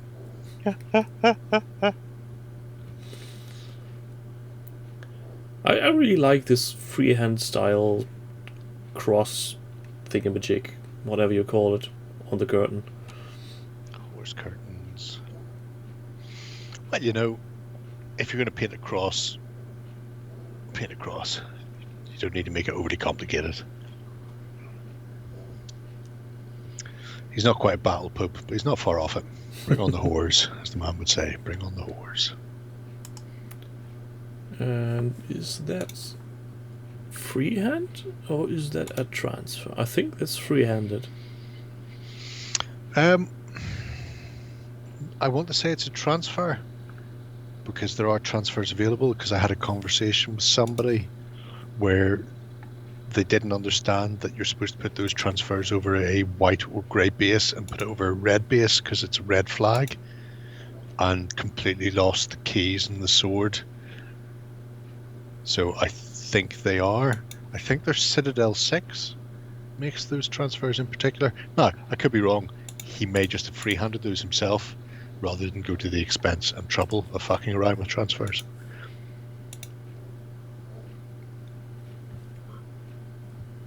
It is the Oh, Pete says they're freehand. How does he know? He's wise beyond his years. Well, that would be very wise. No, not going in. Horse curtains like camel toe. Spanky. Is that what you're saying? What? Not saying anything. Here we are again. And I'm not even drinking alcohol. No. Outrageous. Yeah, terrible. Why I'm are you not drinking sorry. alcohol? Because you touch yourself at night. And I need to go to the toilet very much often, and we are currently in this terrible season of hay fever, and since I'm allergic to certain types of grass, Right? including Like bison hop, grass. You including have to stay away from vodka. no, I can't. I actually get a clogged nose when I drink certain types of beer, so Wow. yeah, it's not funny. God hates you. But then again, after the third beer, you stop worrying. Simply keep your breath while taking a sip. Sure. Whatever. I get around that by not having those terrible things. My brother used to wake up with his eyes stuck shut Grand. from gank, and I used to shout at him for not being able to open his eye. You Whenever we were kids. you are a terrible brother. Did I ever mention that? No, not terrible brother. It's the job of the oldest brother to make sure the younger brother is prepared for life. Yeah, but I know the feeling. I know He is a gayer, Crispin. Maybe he was aiming for his mouth. Is that what they do? Not sure. He just peaked and then it was too late. What am I doing? Oh, dang it. Exactly, that was the whole thing. He would literally get up some mornings to go to school, and he'd be like that. And like one eye would be open, the other one. I was like, open your other eye. I can't. Open your other eye. I can't. What have I told you about that? Then he'd start sneezing. It's like, I fucking warned you about that as well. Can't. But yeah, if the freehand work he's done on the horse curtains and like is excellent. If he's done the freehand on the actual heraldry, on the shield, on the cross keys and stuff on the shield, then that's just immense. I mean, way too much effort. It would almost be enough to get my gold button, except Ben's, not here, so I get to pick this week, and I know what I'm picking. Oh, you're picking Saga. Oh, actually, that wasn't what I was picking, but I mentioned it. You couldn't make a complete Saga gold button week. I could fucking have a fair fist at it. Nobody could take that away from you. Well, they could try, but I would cut them. But here's the thing. Yes. I don't know why Ben always insists on that people working for OTT couldn't get golden buttons. I can see that he can't give himself a golden button. It doesn't matter. Do you remember Warren asked me once if I'd ever got a golden button, and I went no, and he went, "You're getting a golden button for this," and I can't remember even what the fuck it was for. I've still not got that golden button. So I'm gonna go ahead and let him say. So you're not giving Ben a gold button? Well, no, it's not just that. But what I'm going to say now is, I imagine the people who do the golden buttons, because they all have to be individually fucking illustrated and stuff. They look at that and go, "You know who's not getting that? You can't. I'm not wasting my time on you." Oh. Said Lance /Ryan /Justin /Lloyd. None of these people are wasting their time on us. Oh, that's a harsh thing to say. The best part about a bunch of beavers for Ben Crispin is, obviously we talked about his Farthingwood like army for Saga in the XLBS, and so we put up these little posts on FacePage and Twitter, which says, have you seen this video? Have you seen this news article? Oh, essentially, no, and I know where this is going. Oh, of course you do, because I already mentioned this. So somebody underneath that went, "You should look into a game called Burrows and Badgers by Oathsworn. You'd get your army of Farthingwood then." To which I replied, "Oh, it's a really good shout. Oh, Ben, you should have a look at this. I can't believe nobody's ever mentioned this to us before. Why has nobody said Burrows and Badgers from Oathsworn?" This is either the most intricate way to get somebody really annoyed, or that person really only meant very well and didn't pay attention. I imagine they meant very well, but to be fair then, after I posted that, several other people then liked my post, which I can only assume means they weren't on board with what I was getting at. So I just let that one run. Yeah, I love the following discussion on Discord going, yeah, we definitely need to make him aware of this game. Yeah, oh yeah, he should definitely. And then somebody, I can't remember who it was, somebody followed that up with, blah, blah, blah, it'd be perfect for Saga. I'm going, Saga? What's that? Tell me more about this Saga of which you speak. Sometimes. Why has nobody made a Petey Wheatstraw game? You've got Petey Wheatstraw, you've got gun violence, you've got devil, magic, it's got everything. You could use the Block War supplement for Judge Red. You could. You just have to replace Fatty's attacks with, "I'm going to take that woman's titties and hit you with her titties." Petey Wheatstraw. I think James likes the Saga jingle. I mean, I'd like to point out we're 10 minutes past our tightly scripted half hour. Yes. Next up. We can finish. Yes. We don't have to show the last ones. Now we will march on. It's only 10 past 10. Just saying. You're old and you've got to get up for work in the morning and stuff. What? Speak up, I can't hear you. Exactly. Wilco 92. If the 92 is any indication of his birth date, then he's playing with armies that are way before his time. Yeah, I'm going to say no. I'm going to say 92 is not his birthday. 92 might be when he got involved in the hobby. Maybe, I don't know. Or maybe it's his height. Maybe he's a dwarf. 92 centimeters tall. Could be. You don't know. So he's However, doing... he has bought all the bases from Renedra. Which feels if weird. His age would be amazing. Does it feel weird? Yeah, because these are simply sheets of plastic, aren't they? Yes, they are. Yeah. So how much is one of those packs? It's been a while since I bought any bases from Renedra, Sure, but just I'm going to say £3. And how many bases are in there actually? Just the 10 we can see, or 20? No, it's 20. So you're paying £3 for 20 small bases. How much is... Well, those are 25 by 50s. Yeah, I'm how fairly much certain is they're it, Cabaret. a sheet of polystyrene? A sheet of plastic card, like £1.80 for an A4. How many of these bases could you cut? But then you've got to go in there with a ruler and cut them all, and you know. Yes. I rest my case. Who could be arsed? Well, who can be arsed doing this? Clipping and cleaning Well, up. I know one person who could be arsed. Yes, apart from you. Well, then, in that case, two people. Wilco could also be arsed because he did it. You see it? Look at them there in their box, glowing and glorious green. And I wouldn't be so annoyed by the fact that he actually bought them if they weren't so thin because of the scale this game is in. But to each his own. Maybe he just wanted the sprue gates for something different. Maybe. Could be. Maybe he's recycling. Yeah. Who knows? Who knows? I think... Oh, the 20 by 40s, they're not even the things. Oh, in that case, those are perfect. I mean, get in there. You're ready for War Master right off the bat. Yeah, and he's done a lot of 3D printing. A lot. He has.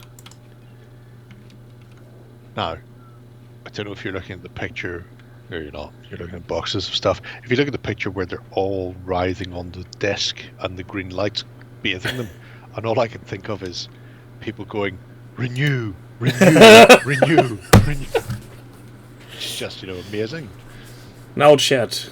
Show your age for the kids in the fucking audience. Show your age by telling in chat what the movie is called. I remember. Well, is it 35? Is it 350 each? There you go then. So I wasn't far off with £3 each. Obviously, there's been inflation. Oh, I only want to freeze you a bit. Protein. What was the age? 30 or 35? In the film, it's 40. In the book, it's 18. 18? Which means all that fucking that goes on is a bit weirder in the book, isn't it? A teeny tiny bit. Is the film 25? I was sure it was 40.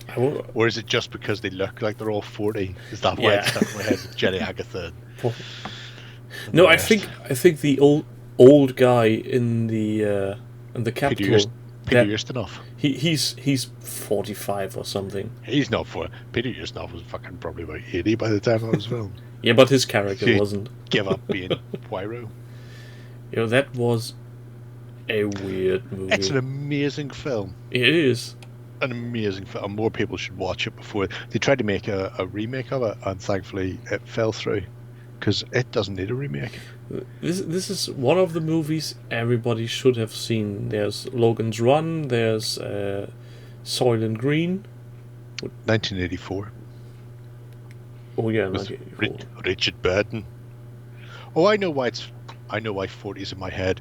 Because if you've watched Free Enterprise, which is an amazing comedy film, where William Shatner plays himself, who wants to put on a one-man version of Julius Caesar as a musical where he plays all the parts except Caesar's wife Copernica, who thinks Sharmstone would be great for it. However, Will from Will and Grace is one of the guys in it. It's very nerd-centric if you've never seen it, So I won't go too much of the storyline, except it's brilliant. But he has a dream that he is in Logan's Run because he's approaching his 40th birthday and he's not done anything with his life. And he gets the red thing. And then he imagines this whole flashback dream sequence where he is running. Run, runner! Will I get my years back? Answer me! Oh, yeah, Star Crasher is great. So back to the project. Wilco started with a very old... I never even knew this was a thing. Battle of the Five Armies miniatures game? Very briefly a thing. Very briefly. Which is kind of a shame because it was not dissimilar to... if you think of it as being sort of War Master adjacent, it wasn't quite War Master and it wasn't like a War Master successor, but it was something similar to, allowing you then to play out the massive Battle of the Five Armies, the Hobbit-y type of thing. It happened after they hadn't lost the license. It happened after Warhammer was sort of dead in its bed. Lord of the Rings wasn't being made, so there was a massive drop-off after. GW got a huge boost through Lord of the Rings, although the license cost them a fucking fortune. But they had the license for years. They'd signed up to a massive deal, and nobody gave a shit about Lord of the Rings after the final film came out. And they were sitting there going, we've got everything's released for all of these films for the trilogy, and we can do fuck all else with it, and we've got the license for another couple of years. They started looking for things they could do in and around it, and one of them was this, which was mass battle on a small scale. So if you know War Master, the rules were close enough to it. It was a really, really interesting game. I think War Master's still the better game, and War Master Ancient / Revolution, which was a proper sort of second edition, has corrected the issues that First Ed and Battle had. But this was a flash in the pan. It sort of came out and then disappeared. Am I following your solo RPG product? Yes, actually I was looking at it today, Collins, but I didn't put together the list today because I didn't have time with work. So Pun Dancer was forced to do his own work for his own show for once. And it was really annoying. But yes, I did see that you'd finished it. So it was nice. Yeah, but if you are into your 3D printing for whatever weird reason... The nice thing is, if you're not into your 3D printing, he got this from Printing in Detail, a lot of it, which means you can just actually get somebody to just fucking send it to you, which is nice. Yeah. You can just go, I don't care about this. Give me minis. I give you money, you give me mini. Exactly. And they will send that stuff out to you, and therefore, even if you don't have a 3D printer, you can do this. And cost-wise, it's not terrible. I've seen worse. I'm sure it's less expensive than hunting down the original minis. Yeah. Oh, yeah. Oh, very much so. If the alternative is going to Fleabay and throwing money at Fleabay, then this is a much more economically viable way of doing it. The alternative is going up into my roof loft and finding stuff. Yeah. Yeah, but that would come at another cost, maybe of sanity. Yeah. And nobody goes up there. The last person I seen going up there was the mad Arab Al Razed, and he was perfectly sane when he went up. So, fuck him. So, another one then. Another tiny man, but with large, chunky robots. Yes, chunky robots. Harry Brains does Titans. It seems to be the time of the year for Titans. Yeah, he did mention that he had them built for some time and is now using the excuse of a spring clean challenge to clean and spring or paint them. Yeah. I mean, it's one of those things. You've got them built. You can play the game. They can be painted later on. I have no problem with that, being a gaming whore. But it's interesting because obviously Brushstroke and the like have been throwing these Titans out recently. So, speaking of Brushstroke, I wasn't. Did you win? He didn't even know this show existed until today. Because Right. he snagged the Cursed City forums thread for using it as to make some promotion for his channels, which is totally valid because he's giving away a copy of Cursed City, which you can't buy anywhere for love nor money. And then I said to him, no, you don't need to make more proposals to other people getting in on my chance of winning that box. It's enough that I've mentioned you on the UHH last week, and he was going, what is the UHH? I was mad. I was furious. I can imagine.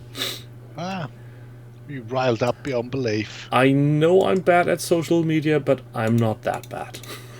Are you sure? But he said, yeah, he's only painting and making video and doesn't have any time to watch. So, hard to believe. Very hard to believe. But if a certain box finds its way towards me, I'm willing to forgive. And this is perfect Jerry shot, I think. Yeah, there's nothing wrong with that. The lower legs are totally in focus, so we can see the lovely detailing he's done on them. You know the top is Swedish. You don't care about the top. You want to see the more interesting details from the lower legs. Why is it Swedish? Because it's blue and gold. What? Fuck me. Please pay attention to the world around you, otherwise God knows what's going to happen, Punny. Oh, I know what's going to happen. Anschluss. That's some country ball. Was it country balls? No. Yeah, it's country balls. The nice little comics where the flags are all small little balls doing weird shit. You are correct. That is country balls. Well done, you. And every now and again, when Germany turns black, white, and red, square, going, I think you're square. Anschluss.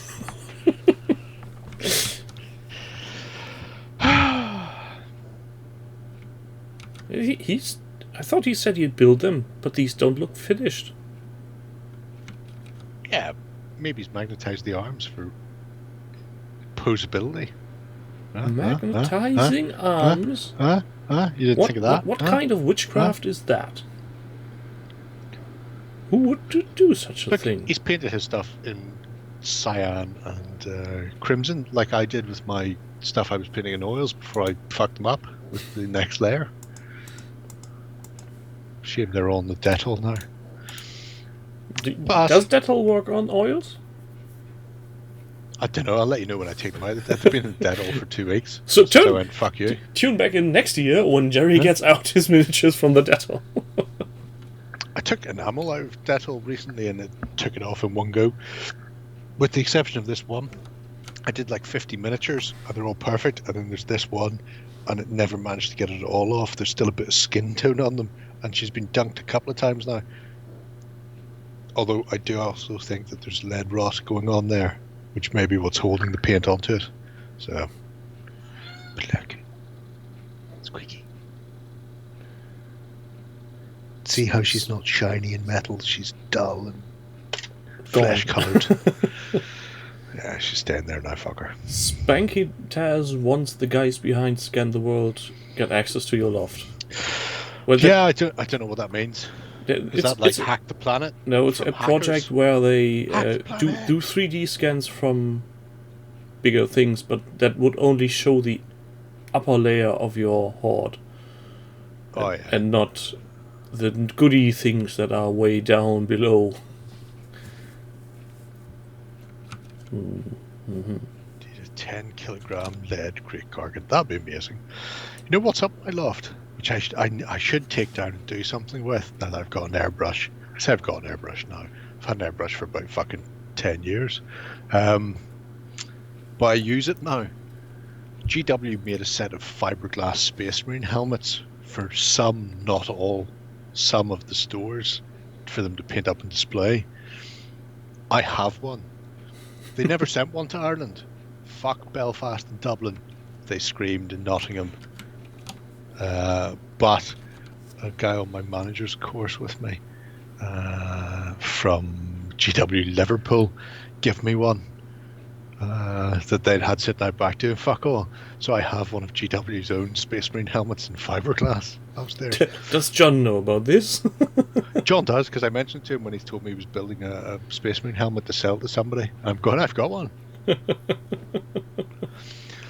It's badly sprayed because somebody in GW Belfast, Andy Brown, saying their names, sprayed it without it being cleaned up. So there's fucking big mold line right round. I mean, like because it's fiberglass as well, it's a big hefty. It was like fucking quarter of a centimeter line all the way around it that needed to be cleaned off, and hadn't cleaned any shit off it either, so the paint flaked off it and stuff.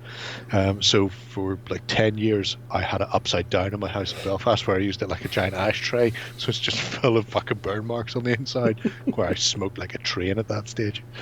I should take that down, wash it, clean it up. I think, as people are asking for a tour on your loft, what we should do is get someone with a drone and good flying skills making a tour through your loft. Bum, bum, bum, bum, bum, bum, bum, bum, bum, bum. And just go do a long pan. Just send Phil. And now, to be fair, I wouldn't let Phil into the loft, but me and Phil could sit and drink beer and talk about flint napping. That'd be amazing. I was watching a Time Team the other day where Phil got his DNA checked. I was like, you're on your matriarchal side. You go back 20,000 years to France at some specific point, like in the Dordogne or something. And Phil's going, "Oh, amazing!" And Tony Robinson's going, "Why is that amazing?" And then Big Phil going, "Oh, they're great flint nappers there, Tony. I knew I got from my mother's side, the flint napping."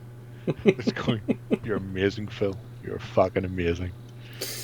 Anyway. Yeah, a bar meetup, that would be fine if allowed at any time.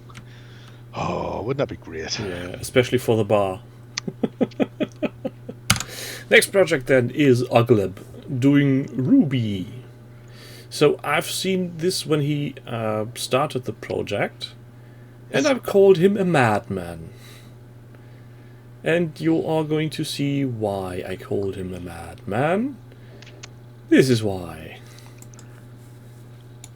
P1 droids. This may not look like much. It's actually 512 separate droids in that picture. But he got himself 2 core sets worth of droids and then some. To be fair, from what I understand, you need 2 core sets worth of B1 battle droids to be actually capable of completing a mission or fighting somebody. If you're going for an 800 point army, then yes. But that doesn't make it easier to assemble, because these fuckers... Oh, no, I know. We had somebody from one of the guys over at the Star Wars Legion weekend was from the States, and he was doing the B1 battle droids, and it was like, holy fuck. Yeah, I'm so glad I never have to put these little fucks together. If you can see, you have to put the legs on the torso, the arms, the weapon, and the head is a fucking 3-piece, if I remember correctly. Yep. It's the neck, the front part, and the back part. I don't know who is responsible for that cast, but he should be shot on sight. Don't worry. I think that's one of the reasons why Fantasy Flight handed over to AMG. Because they went, we can do hard plastics now, and the bloke did this, and everybody looked at it and went, we're not doing hard plastics, and they went back to doing fucking PVC for the next like half dozen releases or more, because they said this was going to be the start of nothing but hard plastics. Yeah. Even the clone troopers didn't fucking make it in the hard plastic in that box after they finished doing the fucking battle droids. I imagine they repeatedly punched the fucker to death in the car park. He was forced to build the studio army. Oh yeah. And after he was done, he committed seppuku. No, there's nothing pre-built at all in Legion. Actually, no, that's a lie. The ATST is the main head. It's built. one, yeah. The head, the cockpit is one piece. Yeah.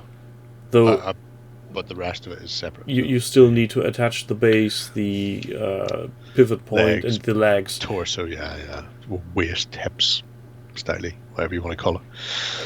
Anyway, yeah. The redeeming factor for the battle droid, on the other hand, is once they're built and on base, you just slap one paint of beige sand color on it. Yeah. It's really sand grey is a great colour for battle droids. I'm just saying, it's also a primer, so you don't even have to prime them. Fucking spray them this and walk the fuck away. Yeah, and I think he's doing something similar because I'm seeing a big bucket of quick shade. Oh fuck yeah. Why would you not? Sweet zombie Jesus. The good thing about having the 2 core sets, though, apart from having enough B1 battle droids, that actually means you can field a fucking force. Grievous has 2 assembly versions. You can build him with the Hello There and the General Kenobi. So he either has pistol and single lightsaber or 4 arms out. And because he's got 2 core sets, it means he can have both versions. So he can have like this, creeping around on top of a Sainsbury's packet of paprika or something. Yeah, it is paprika, weirdly, which is what mine is as well. Hang on. And oregano. I don't use a huge amount of oregano, but I do go through an awful lot of paprika. Yeah, don't worry about that. Sounded good. That's fine. But Sainsbury's spice pots are great because not only do they contain spices after you finish cooking, they're lovely little. It's amazing. They're lovely little steel-topped pots, which are great to have around the house for tiny fighting menning. Did I knock over? Yeah, and he dice. Fuck him. And he actually did build both versions. The Vallejo Wash, which one now? There's a couple. Do you mean the actual that sort of stuff, the big dip pots, or do you mean their individual washes? I only tried the smaller bottles. Have I? Yes, I have extensively. So much so that this is my 3rd tub of this shit. It's amazing. It does need to be dealt with in a whole other way than GW wash. This is not a fire and forget. You will need to do some cleanup afterwards. So a bit more like the quick shade from Army Painter. Yeah, you need to wick stuff away.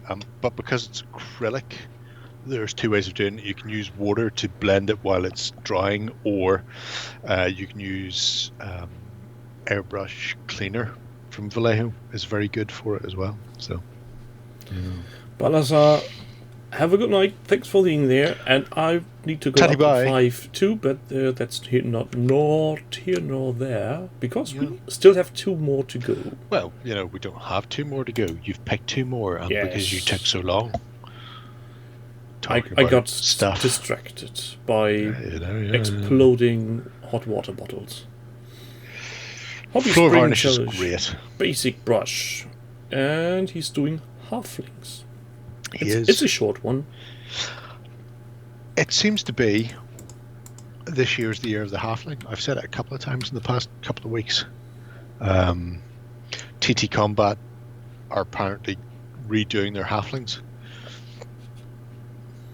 Possibly via Kickstarter.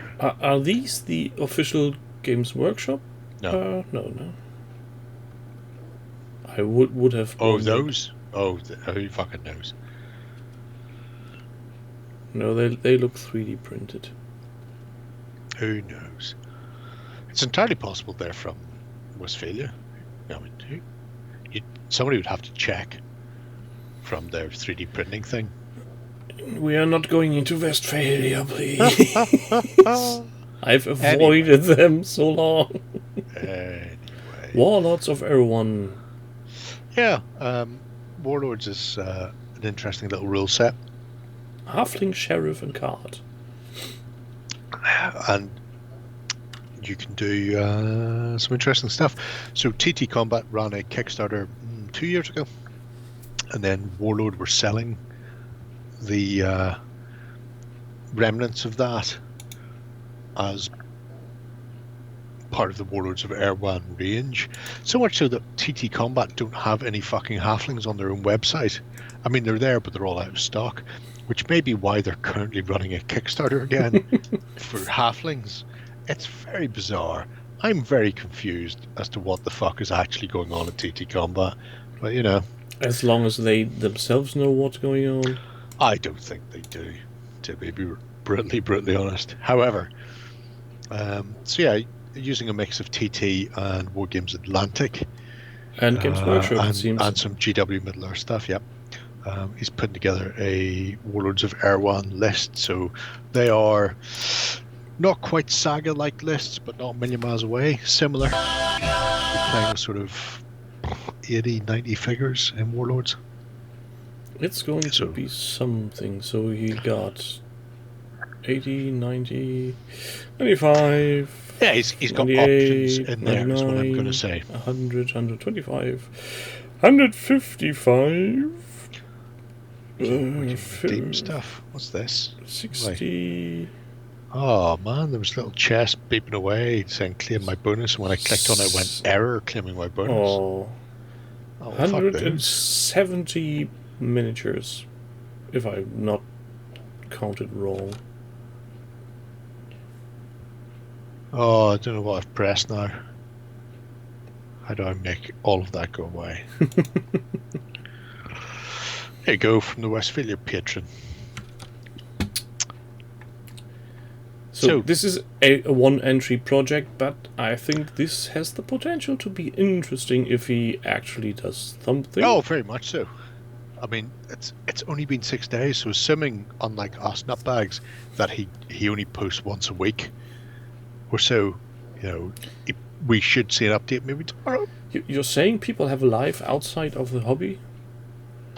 I've been informed that this is the case. I am unaware of it myself. Impossible. They have halflings in stock. That's weird. Last time I looked, they didn't. Now, to be fair to TT Combat, I don't like their halflings, so I wouldn't have bought them even if they were in stock. I do like their forest shamblers. That's not what they call them, but it's what I would use them as in Kings of War. So, you know. However, I'm currently sitting on 5,000 points of halflings for Kings of War, and Mantic have gone, we're going to release the full army list this year, and also this is our first box set for it, which will be a plastic box set that makes 10 infantry and 5 dog riding cavalry. I was like, you fucking what?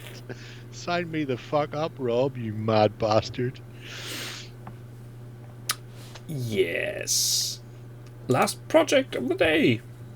Hordes of Things. Hordes of the Things. Good old hot. If Steve was here, he would be... Delighted? I was going to say pre-epic.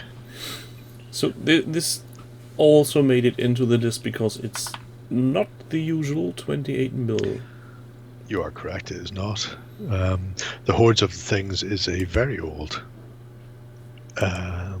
fantasy game, which has been doing the rounds for years, mostly for smaller scale. So this is 15 mil. Yeah, but not where I was going, but yeah, it is 50 mil.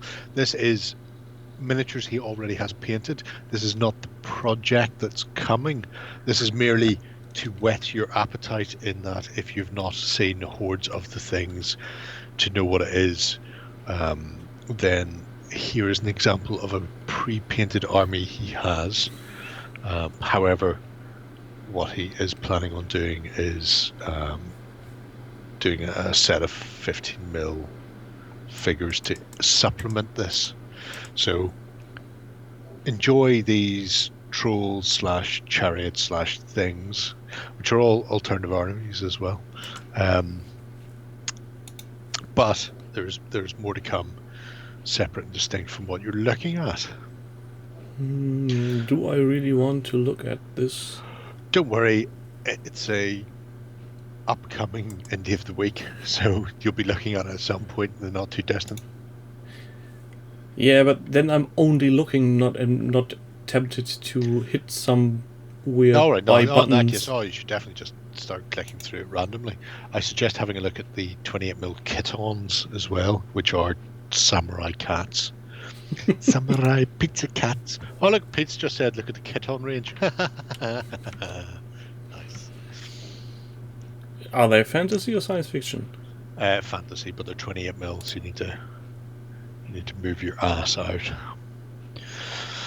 But yeah, alternative armies have been trucking away for years. They do some beautiful 15mm stuff for hordes, and then they also have a couple of other games as well lurking in their backgrounds, different sizes and styles.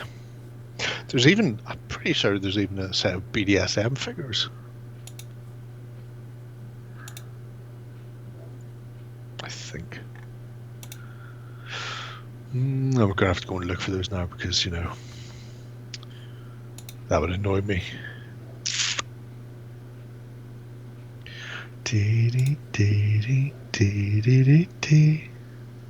Kitoga. Samurai pizza cats. Meow. There you go. Paul, old buddy, old pal. I know you're here for that.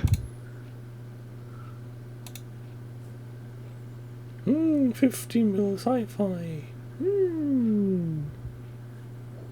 Oh, won't you look at these?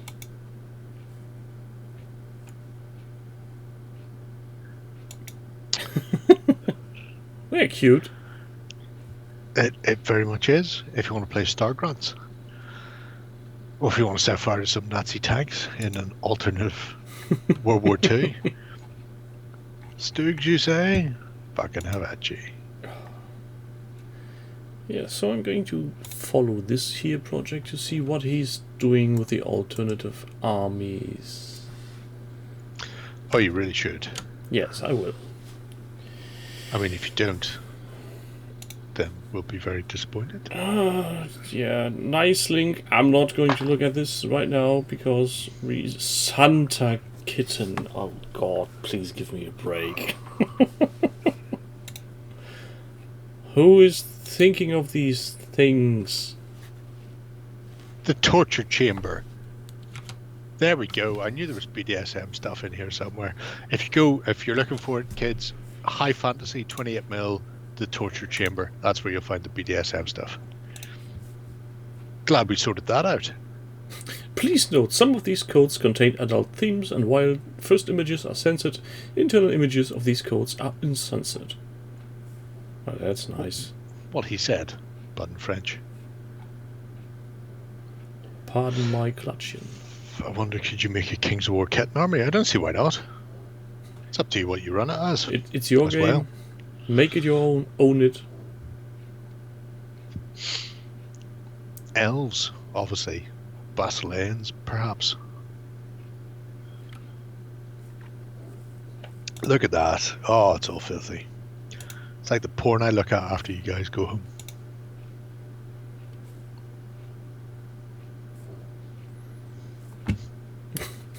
Titties.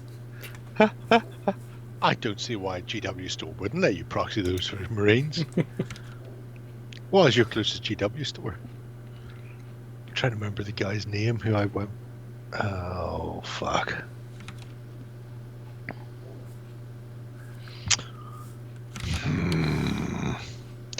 It was a shiny one out of. Oh. Scotland. Now you've got him thinking. It's going to annoy me now. It starts with a B. Birmingham? No, because it's in Scotland. Well, how should I know? But they, GW at one point decided they were going to redo. You know how all the GWs were the same? They were all red carpeted, stinky, terrible places. They decided they were going to redo them to make these all very sci-fi-esque. And they did this one in a shopping centre in Scotland first as one of the test stores, and it was Brayhead. Fuck yes, so Brayhead. So Brayhead got it and so they replaced the tables, and the gaming tables used to be these wooden things with like cupboards underneath where you put stock, and they replaced them with these stainless steel, like fucking autopsy tables with these little ridges around the side, and you put the gaming tables on top and all the rest, and people's dice wouldn't fall off the table because they'd fall into the little gutters that ran all the way around, and it looked very shiny for the first like week, and then it was like just a tip afterwards. And you're going, well, that's what's going to happen, because nobody wants to clean, and those little gutters are going to collect dust like nobody's business. Dust and dice and sweets, even though you're not allowed to And eat in the sweat store, and saliva and dead mice and anything else, because a key timer's not going to fucking clean those things out. And then after like 6 months of that, they went, we're not going forward with the revamp of the stores based on Brayhead.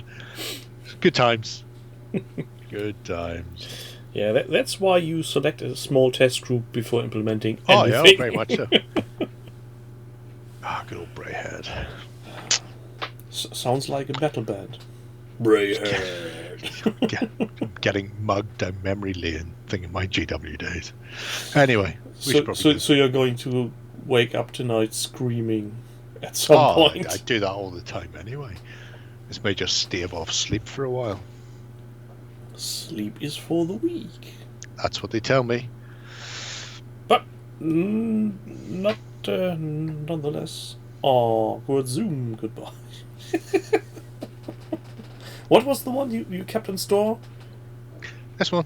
No, wasn't there another one you just said you kept in the fridge? Oh no, the other one that's still in the fridge is Existential Angst. That's one I was thinking about. But Awkward Zoom Goodbye is good. Yeah, very much fitting because we're only a few minutes above our pay grade.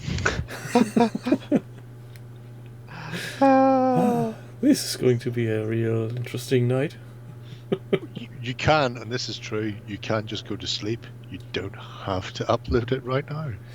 There's the theoretical proposition of that. But also, I wouldn't get any sleep because I would be sitting in my bed thinking, you could just upload it. Just push the Sitting in your button." bed thinking, the hot water bottle could burst at any time and scald me. Oh, not more. The German in me, Crispin. I am as German as it gets. Even with the worst parts. Speaking of worst parts, Hitler's birthday today. Happy birthday, my Fuhrer. 20th of April. No, just me. Enjoy this being uploaded to your channel, son. Huzza! Okay. You lot. Fuck off. Bye.